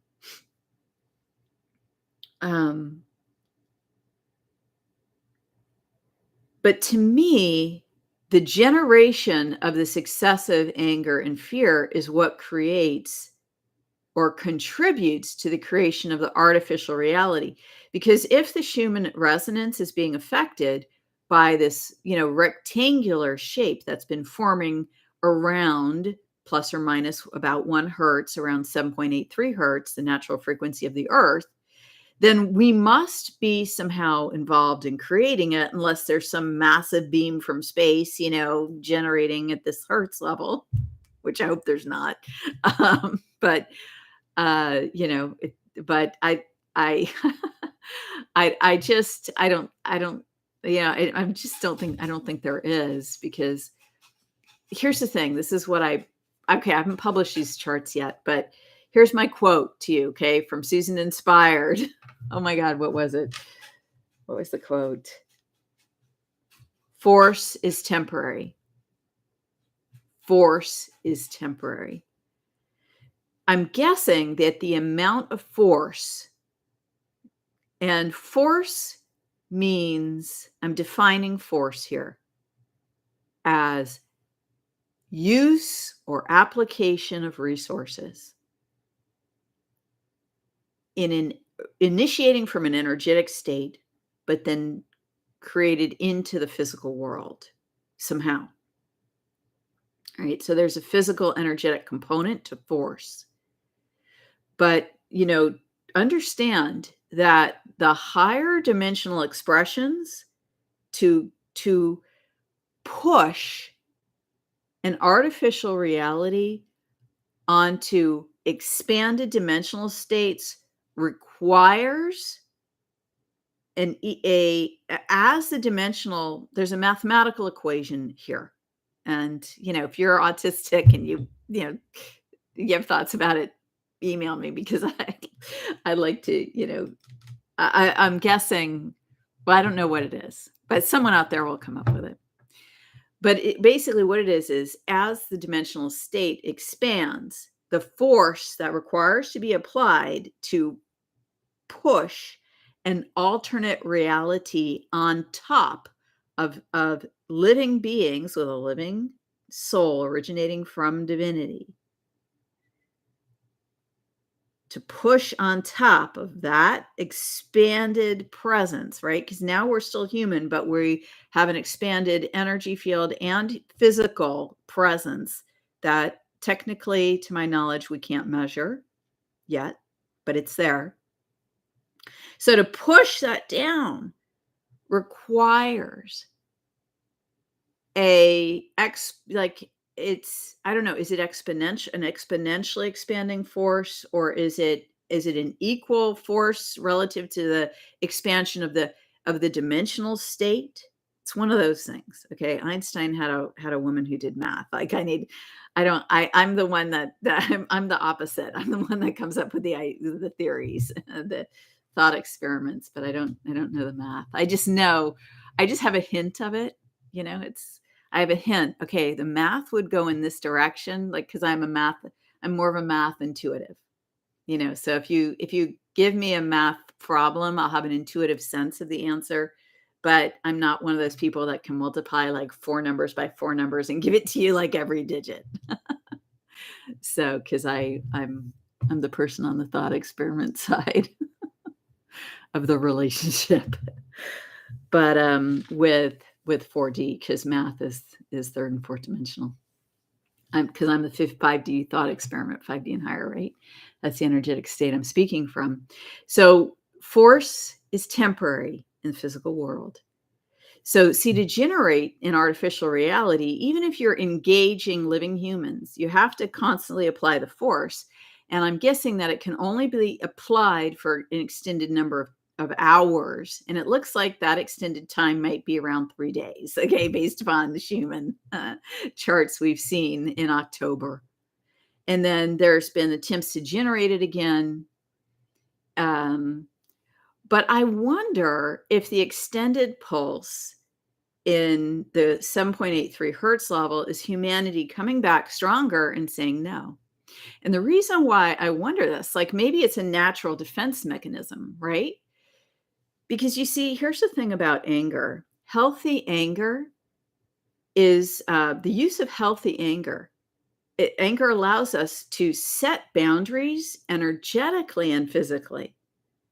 When someone's attempting to breach or cause a hole to be made in our energy field, we use anger to put like a fabric across where they're trying to chip in, with their little pick or whatever other way they're trying to do it. Right. And then we were like, no, I'm putting a patch over there.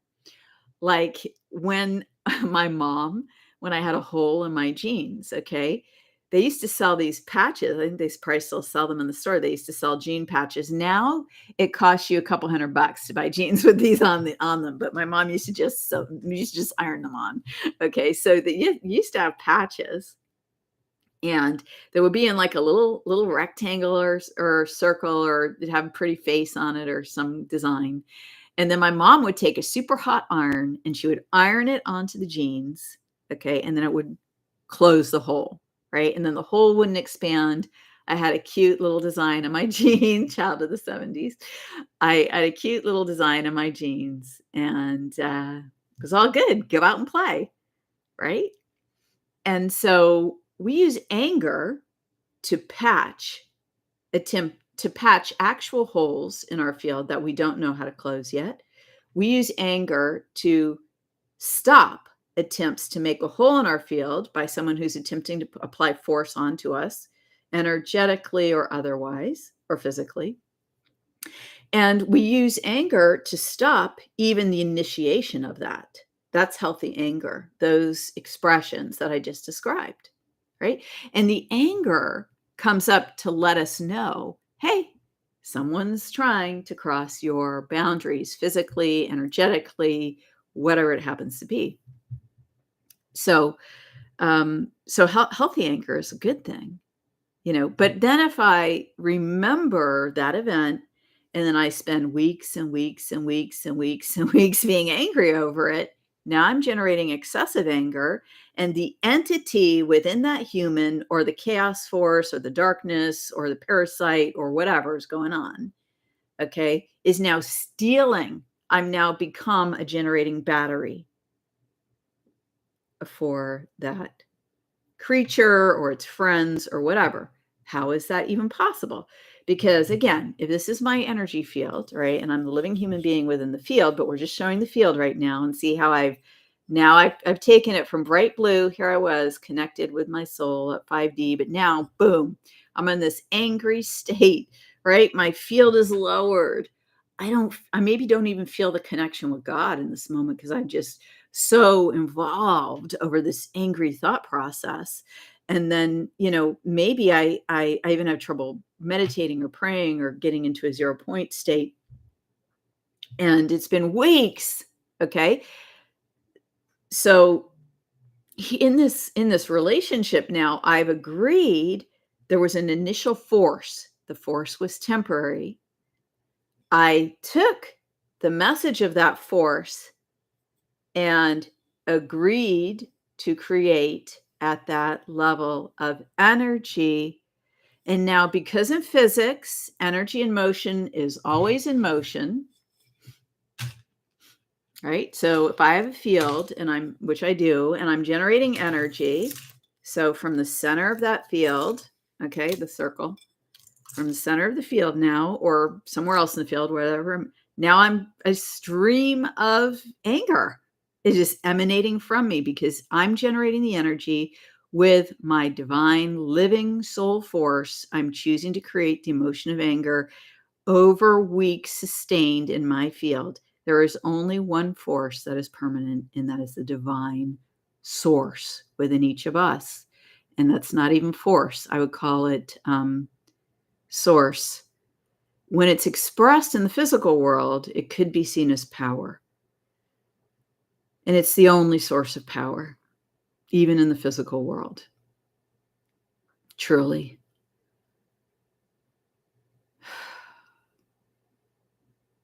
Everything else is really force. Okay. So here you are. You've been angry for how many weeks are we going on now? Let's see. Okay.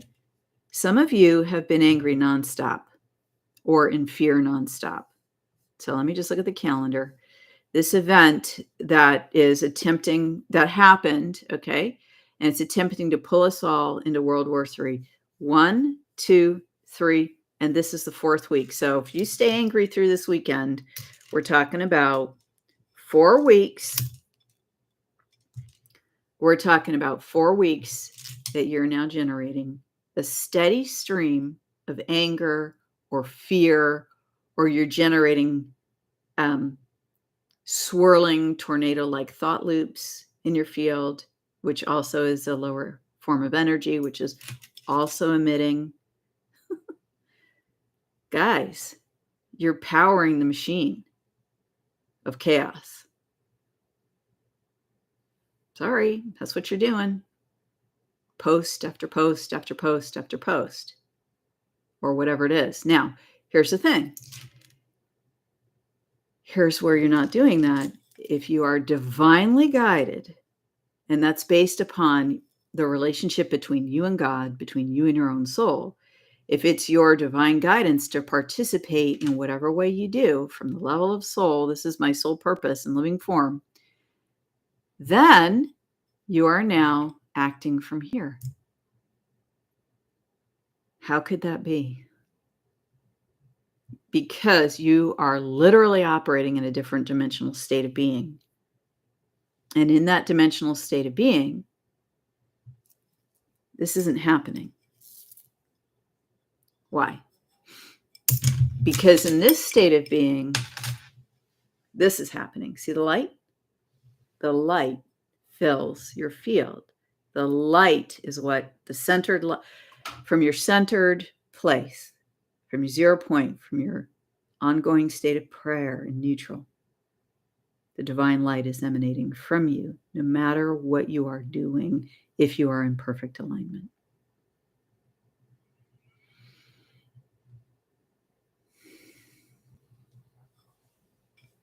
Which gets us into topics that are challenging also. But we're not going to cover those today because we've covered a lot, right? So to keep, you'll notice that the energy goes in waves. And I want to touch back on what I said about the story of the Coneheads at the beginning of this live stream, okay? So here's what absolutely stunned me. when I looked at that Schumann story. What absolutely stunned me, now I'm looking at the time, now the numbers are, now it's 9/11. It's 1/9/11, right? The event, I decided to become a one. I decided to become sovereign until my soul, right? The divine influence prevails within me, and I choose conscious alignment with it. And I choose to align my unconscious state as well. Any choice I make must be brought, that is in the unconscious or influencing in the unconscious, must be brought to my consciousness. That's how you do the programming. You make a statement to yourself. You can make it quietly as well. It doesn't have to be out loud. But there's something about creating in the physical that's kind of nice. I think it honors us as a human being, but yet we also have thoughts. So you can do it to yourself or out loud, whatever sits best with you. 9/11, the event that I withdrew myself from. Gosh, I'm so grateful for that. Seriously. Oh, wow. So when I'm laughing like that, it's because I'm smiling at someone or laughing with someone, what they said, hugs. Thank you. So, so, so when you make a choice from a 0 point state, you can also be in the area that it's happening and be in that 0 point state in the area that something is happening in the world, and be in that 0 point state. And you can ask that your challenges are turned to your highest good. If you're able to maintain connection with, your where you're expressing your soul purpose in the moment,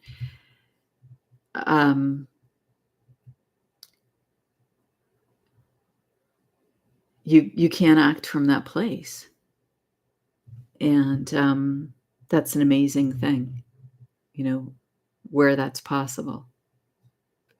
And it's interesting because I first noticed this, like the idea that could be done in the physical, in an environment of conflict, even.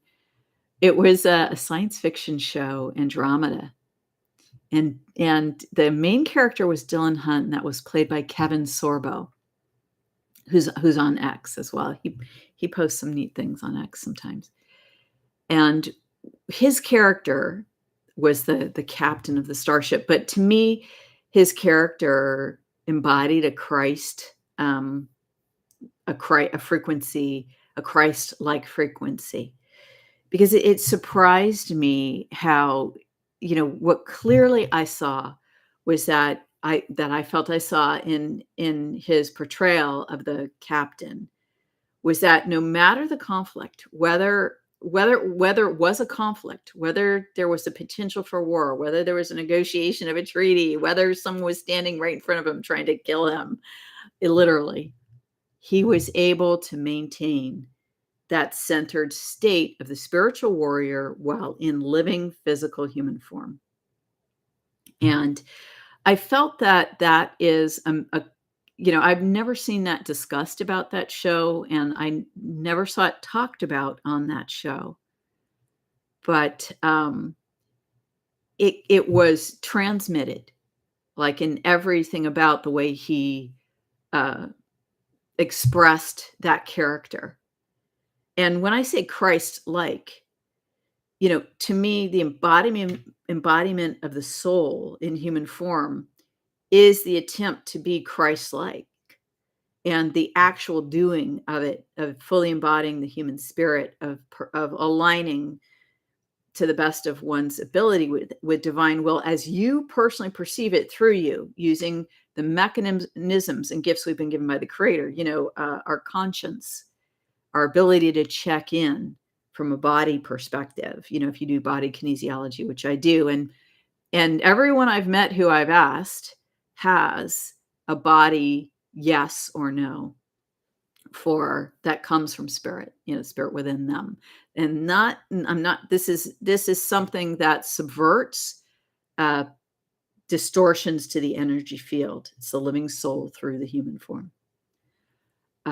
Expressed expressed in physical action or expression, right? The body does something. So to me, the soul is the Christ, right? The divine source, and Jesus perfectly embodied that divine source, right? That's why people say he was one to one, right? With that one to one perfect embodiment. And remember, he said, "This you will do and more," right? He said that to humanity, to us. Now here's the catch, right? There's a humbleness here that as humans that the divine force would offer this to us, that we have a living soul that loves us unconditionally, no matter our faults, mistakes that we make, and that is willing to co-create with us in human form. It's really something, when you really muse on the how big that is and what that might really mean.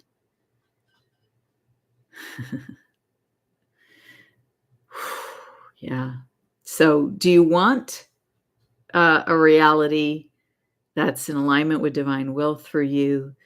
Do you want a reality that's an offered alternate reality? I don't know. Like, it's up to each of us to choose consciously or unconsciously. We make the choice. If you're unconscious, you're still by your actions, words, and deeds showing your heart, essentially, right? Showing where you're at. Now, I can look at another person's actions, words, and deeds, but not know where they're necessarily at. But it shows you to yourself. And yeah, that gets into some interesting territory pursuing those further, but I'm going to stop there. So, what I'd love to do right now is invite you to take a look at my Substack. You can read it for free without being a subscriber. But if you'd subscribe, I would love that. And I have at least 2 articles coming out. Now have this week new content for paid subscribers. And I'm very committed to that as one of my platforms. And now that I've been through the the weeks of recovery from my Arizona experience, this is one of my core commitments in producing content. So if you could subscribe, that'd be great. If you'd like to support me as a paid subscriber, that would be a blessing for me. It's $5 a month, and I think you can get 1 week free, or however that works. So, so I want to read the comments and just kind of look through and say hi to people. Wow, there's a lot of comments here. So I guess I'll just read the last ones here. Yeah. Well, I absolutely look forward to reading through all the details of this. Eddie, and thank you for your email, Eddie. Thank you to everybody that emailed me. Thank you to those who did the free subscriptions on Substack. Thank you to those who did the pay subscriptions, like Margaret. I really, really appreciate it.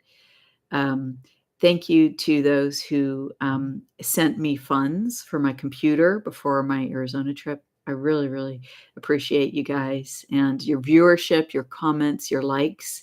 It really helps support my work and my channel, and it gives me feedback. And so it's a joy. It's a joy to engage with you. Eddie is talking about the Bible quote, and there's an ongoing conversation here, but what I want to do is talk about one concept out of the Bible before we close that I've been wanting to discuss. I discussed it in a live stream earlier, several weeks ago, probably over the summer.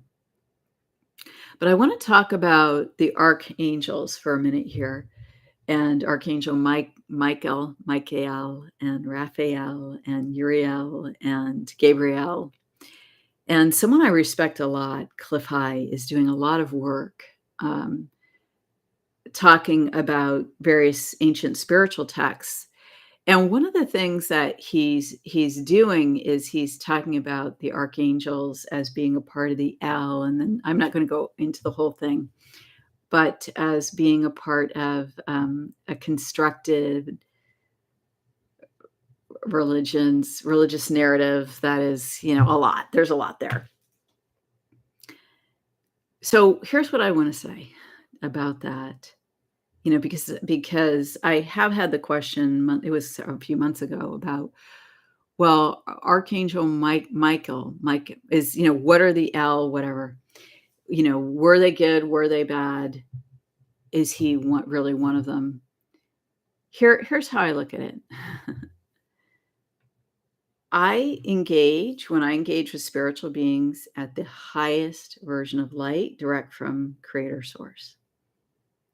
And that includes Jesus, Mary, the 4 archangels that I just mentioned, my own soul, any spiritual beings, Saint Germain, any spiritual beings that I might engage with or come across. I ask, this is the program that that I have in my field, right? That my orientation is that I'm talking to direct from source, the highest light, not an incarnation in the created worlds. Right?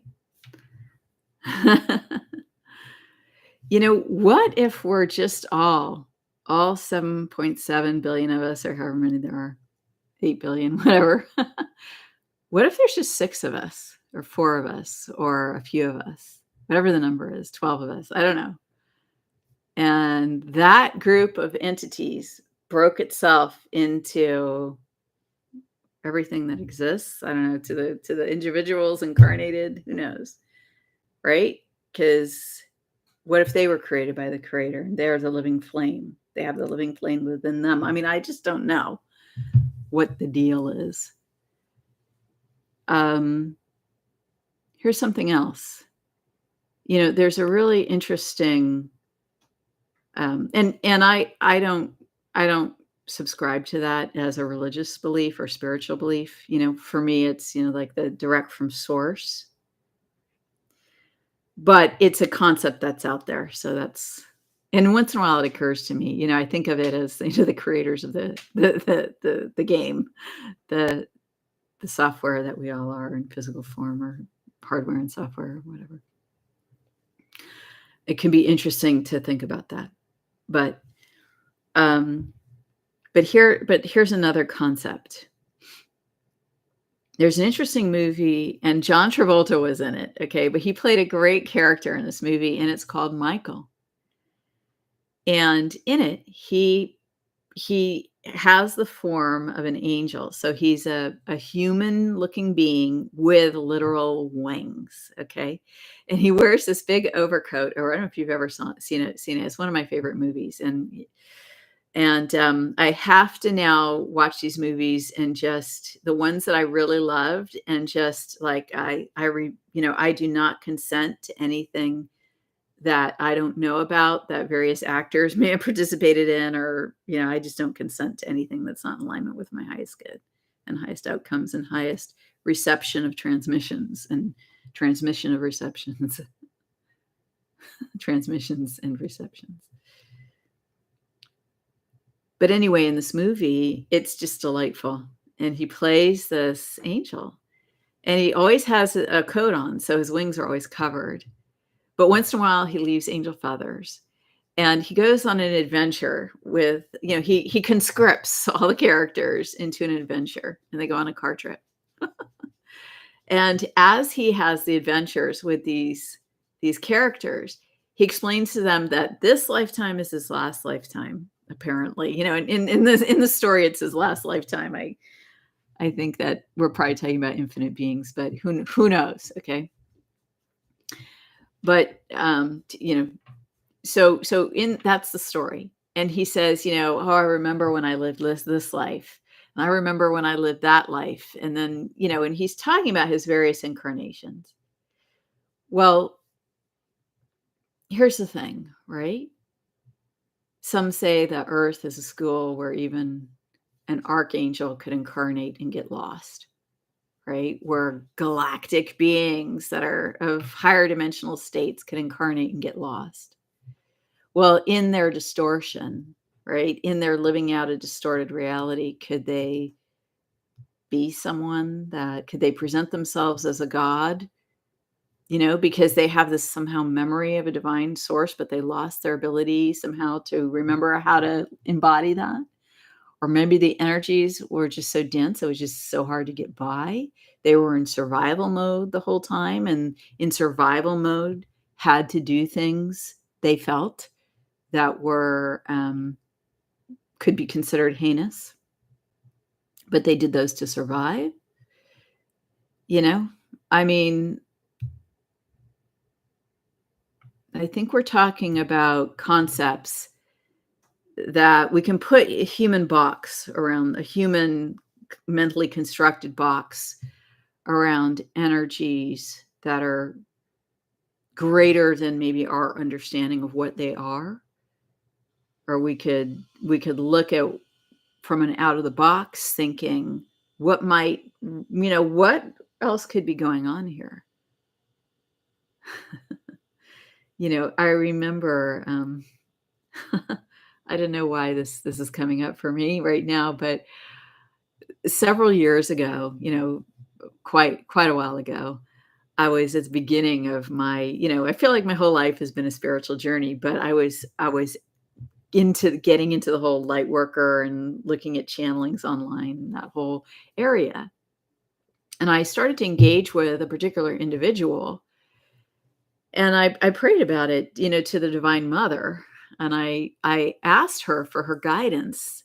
What is this person really about? Because I was kind of getting these signals like, yeah, some of this stuff resonates, but there's these other things that are happening, and I really like they raise questions in my like I just have my hairs raised, my hairs on my arm over that. Like, what's going on?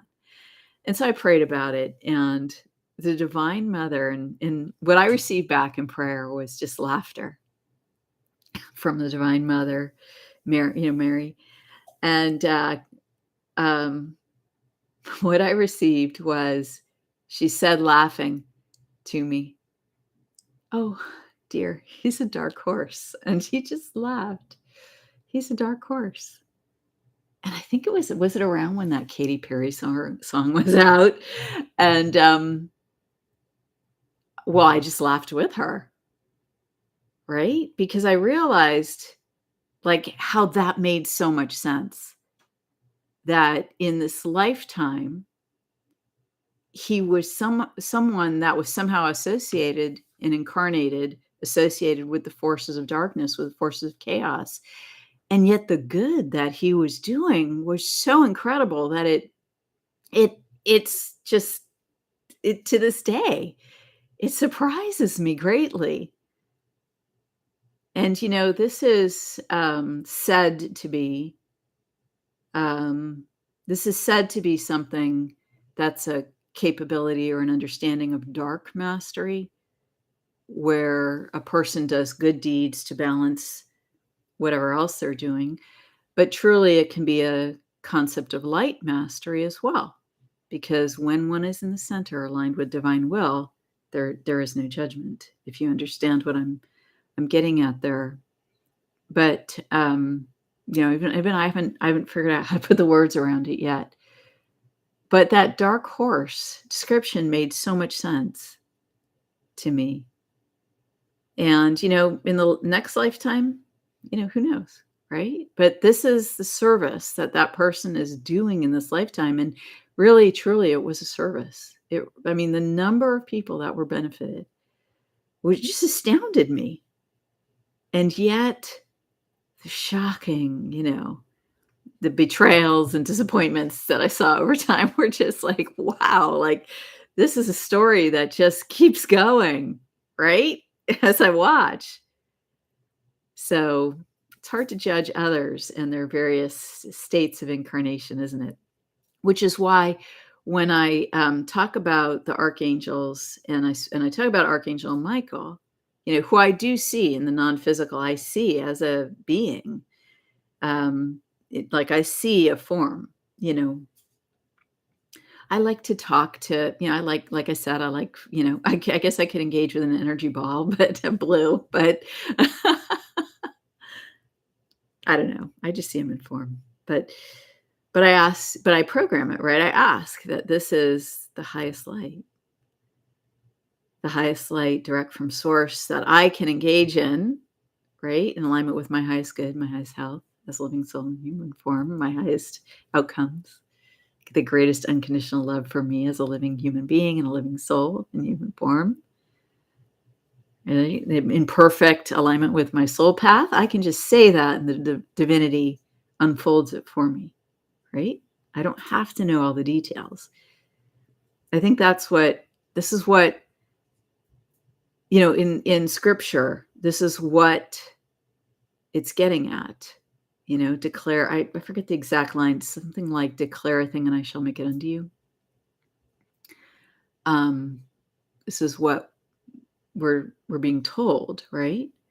And so that's what I learned as well from my Arizona trip, that I can now bring my unconscious to light and I can claim dominion over the unconscious spaces that I have, which as a living human, I'm going to have unconsciousness. Like it seems to just come with the territory, right? We have like brain waves to, I think, 0.5 hertz or something. And there's a name for that. It's called infralow brain waves, right? So we're clearly not conscious of whatever the heck is going on there. And yet it's a part of our human form. So you know what I did? Speaking about, how do we act in our incarnations? Well, I saw, right? I saw during this Arizona trip, I saw how I was creating unconsciously and how I could be influenced to create unconsciously in ways that I did not agree with consciously. Despite literally years and years of focused effort trying to like grab every piece of myself, bring it into consciousness. We're here, we still are. Okay. that's the state of my humanity. So in the last several days, maybe it's been 10 days, I've really been working on this. And what I came to over the weekend, right, when all that light came in and we had the eclipse and the full moon and the energy was just so high, and I had this insight that I would claim that back, speaking as I just have done with you in this live stream, as I've shown you that I spoke in this live stream. These are ideas that I'm presenting to you. And if they resonate with you, great. And if there are different words that resonate with you or different ways of looking at the information, you should go with what resonates with you as a living soul, with yourself. Okay. So these are the sharing of me from the level of me as a living human, embodying my soul to the greatest extent possible today, in this moment. But I claimed back those unconscious places. I acknowledged that it was happening to myself. I claimed it back, and I specifically claimed back where I was creating in the unconscious and the physical. Because what I've realized, it's interesting, dealing with chaos energies. We all have, I'm sure that maybe we don't all have it, but it seems like we might all have relationships, whether it's family, whether it's extended family, whether it's friends or in the community, with people who are, of a chaos nature. This is just a part of living on earth and being human. In balance, there's light and there's darkness, there's chaos and order. And so what I have discovered about those with a chaos nature is that they have an extremely amazing, to me, ability to manipulate the unconscious to the level of the physical of the humans around them. And it's fascinating to me. Now, I've had this done to me enough times, because I'm a prime target for in the past for that. So now I've, gives me the opportunity to learn from these experiences, you know. Um,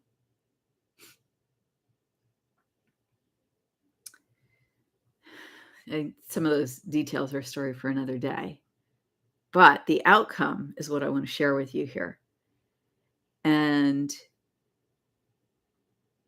what I finally realized, I thought that I had addressed, all the key points, and then it happened again in Arizona, and I thought, "Oh, wow. Here it is." And now I could clearly see it. And do you see how this is the blessing of chaos and order interacting, right? If I was in a zero point space, I would have learned nothing. But because I got knocked down, right? I got knocked down to a lower energy state. I discovered this. I discovered that, and it's not that I hadn't noticed it before. I have, and I've been working on it over, the last few years, 1 year, 2 year, 3 years, very specifically over specific interactions that have happened where I noticed it unconsciously affected me, and I had to address it, right? Like I actually had it affect my health, and then I had to, take care of myself. So I took care of myself, and then I started doing that regularly. But then it happened again where I was affected unconsciously.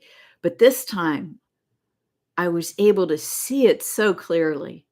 And so that's a blessing because now I can share that with you, right? And well, first I could learn it myself. And then the most amazing thing happened when I learned it myself. And that's the greatest blessing, right? We do these things for ourselves, like as part of the soul, the life of the soul in human form that we are, like the human spirit in human form. And then if I get to share it, that's a blessing, right? That I can, if that's also what I'm guided to do. But here's what happened. It was incredible. I realized that I could claim back dominion over my unconscious body creations. Like, because the body, it's not just the soul that generates energy or the non-physical thoughts and emotions, but what I realized that I had been leaving out, right? Because I adjust my parameters when I find these things, but I found it again. I found what I had left out, what I hadn't considered because it was in the unconscious, and that was um, that my body generates its own energy and has its own agreement with my soul, right? My body avatar, my living body. And I would like to talk in more detail about this another time when I can give you maybe some personal details. I have noticed this, like that my body does things for me that are very specific. And this is this is what it is. And so when I set parameters, and I did it honoring my body as a being like unto itself, right? The body is a creation, right? It can, even if you're in a coma, the body can still be alive, right? Right. People who have near death experiences, they find themselves leaving the body, but then going back in, right? The body's still alive, right? Because in my view, the divine source is keeping the body alive. So when you claim dominion over this unconscious creation, and what I did in partnership with my body, where I asked my body to consciously uh,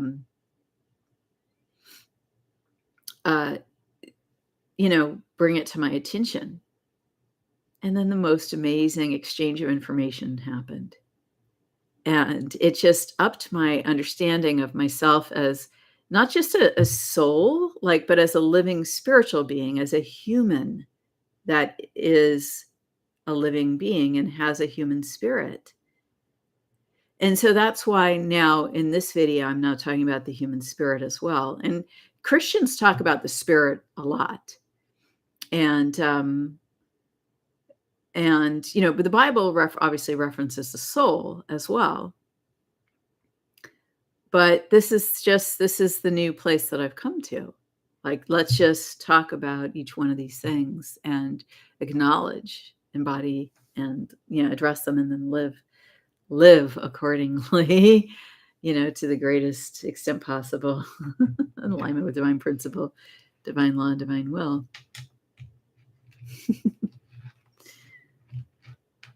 Which brings me to the next idea I had for my video, but you know what I'm going to do?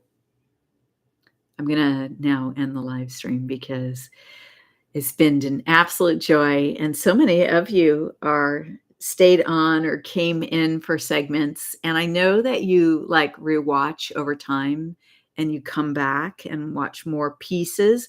So what I'll do is I will put chapters in, and then I will release it definitely by the weekend. I'll have all the chapters in because the whole live stream at 2.5 hours, it takes a long time to put the chapters in. So it takes like, it seems like, oh yeah, I'll just take 2.5 hours to listen. But no, I have to type, I have to like format, I have to copy and paste, I have to re-listen, I have to make sure I got the seconds right for the start. So it actually takes at a minimum double the time, probably. I don't know. Who knows about these things? All right, friends. Well, I just want to say hi to Dar. It's so wonderful that you're here. It's so great to see you. Sarah Lee's. Thank you so much for your comments. Sarah Lee's. Laurel Ann, thanks for your chat and for being present so many times with me here. I really appreciate your presence. Thank you. And Eddie, I love how you put your knowledge in and share in the chat. Michelle, it's so great to see you. Thanks so much for being here. Valerie, it's nice to see you. Nice to meet you. Master R, thanks so much for your hearts on my videos. I really, really appreciate it. And I really appreciate that you watch my videos and comment. Thank you so much. Kristen, thank you for being in the chat and I'm so glad you were able to make it for this live. Tammy Gear. Yeah. Yeah. Tammy brought up some hijacking concepts. I'm not going to go into those now, but on my blog, wait, which blog is it? Hold on. I have a video on telepathy that I made. Let me see let me see if I can find where I have it. Can I just quickly find the telepathy video? That is the interesting question. No, I can't. Anyway, I'm going to go look at that telepathy video. There's a lot to say on what you brought up. Yeah, I'm glad you're taking a look at those things. Let's see. Coco, woohoo, girlfriend. Coco's been here for a long time with me. Lindsay, thank you so much for your messages and for your email. Touching. Let's see here. Paul, I'm so glad you could join us. Paul's like several hours time difference. I'm so glad that you were able to say hi and hello. Transformational regressive hypnotherapy. I'm glad you could come on again. It's great to see you here. Sorry, the energies are hitting you hard. Lisa Michelle, I saw your message earlier in the live stream, but I didn't get to read it, but that's okay. But thanks for being here. Pain Away Art. Or maybe you're Russian because you have your name in Russian too. Is that Cyrillic? I don't know. I don't know what language that is. But thank you for being here. Oh, look at you. Look at all the numbers you're seeing. That's fantastic. Have you ever looked up angel numbers? You know what? I'm going to give you I love this lady for angel numbers. Joanne Scribes. Angel. You know what? I'll just tell you. Joanne Scribes angel numbers. I just always put that in the Google. and then you can look up meanings. But I'm sure there are plenty of other great people who do that as well. But um, thanks for your comments, Coco. Lisa Michelle, I love it. Holly, thank you so much for being here and saying hello. It's wonderful that you could be here today. Louise from Dartmoor, England. I'm so glad you could be here. That's so cool. Mark Castrovinci. What a nice name, Castrovinci. That's cool. Hello, world. Bart. Yeah. I hope you had good connectivity through this live stream, Bart. And yeah, when I speak like that, I'm always putting intentions in there, like well, joyful connection, in alignment with the highest good. Fifth element. Oh, I'm so glad you're here again, too. Thanks for your comments last time. They were really inspirational because I talked all about that movie. And thanks for your message that you sent me. All right, ladies and gentlemen, it's been an honor and a pleasure being here with you today. Thank you so much for your presence on my live stream. Take a look at the when I put up the chapters. If you want to go to specific topics, it'll be a lot easier once I put those up. Fifth element commented again. Valerie, you're still here. That's wonderful. May Britt Digra, much love from North Norway. Wow. You know what? I just think the Northern Lights would be so cool to see. Must be so beautiful up there. And Susie Q. I love that. I love that you sent me that hug. Suzanne Jorganen. That sounds actually Norse as well. I don't know if it is. Theron, thanks so much for being here. I love your name, which I've said before. And I think I got pretty much everyone. Is that possible? Sarah Lee's. All right, friends. I love you all. And I'm filled with so much love and gratitude for your presence, your messages, your comments, your support in all the ways that you do that, whether it's through subscribing, whether it's through doing my Substack subscriptions, whether it's through commenting, sharing, and the shares are really important to me. The shares really do. Your efforts when you share really do get the word out and really do make a difference. I can see it in the analytics. So thank you so much. God bless you. Have a wonderful, amazing day.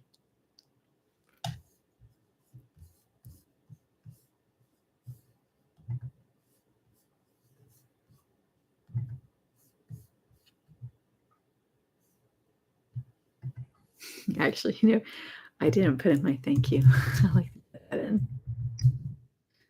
Put it in. Put a heart in. Let's see. There we go.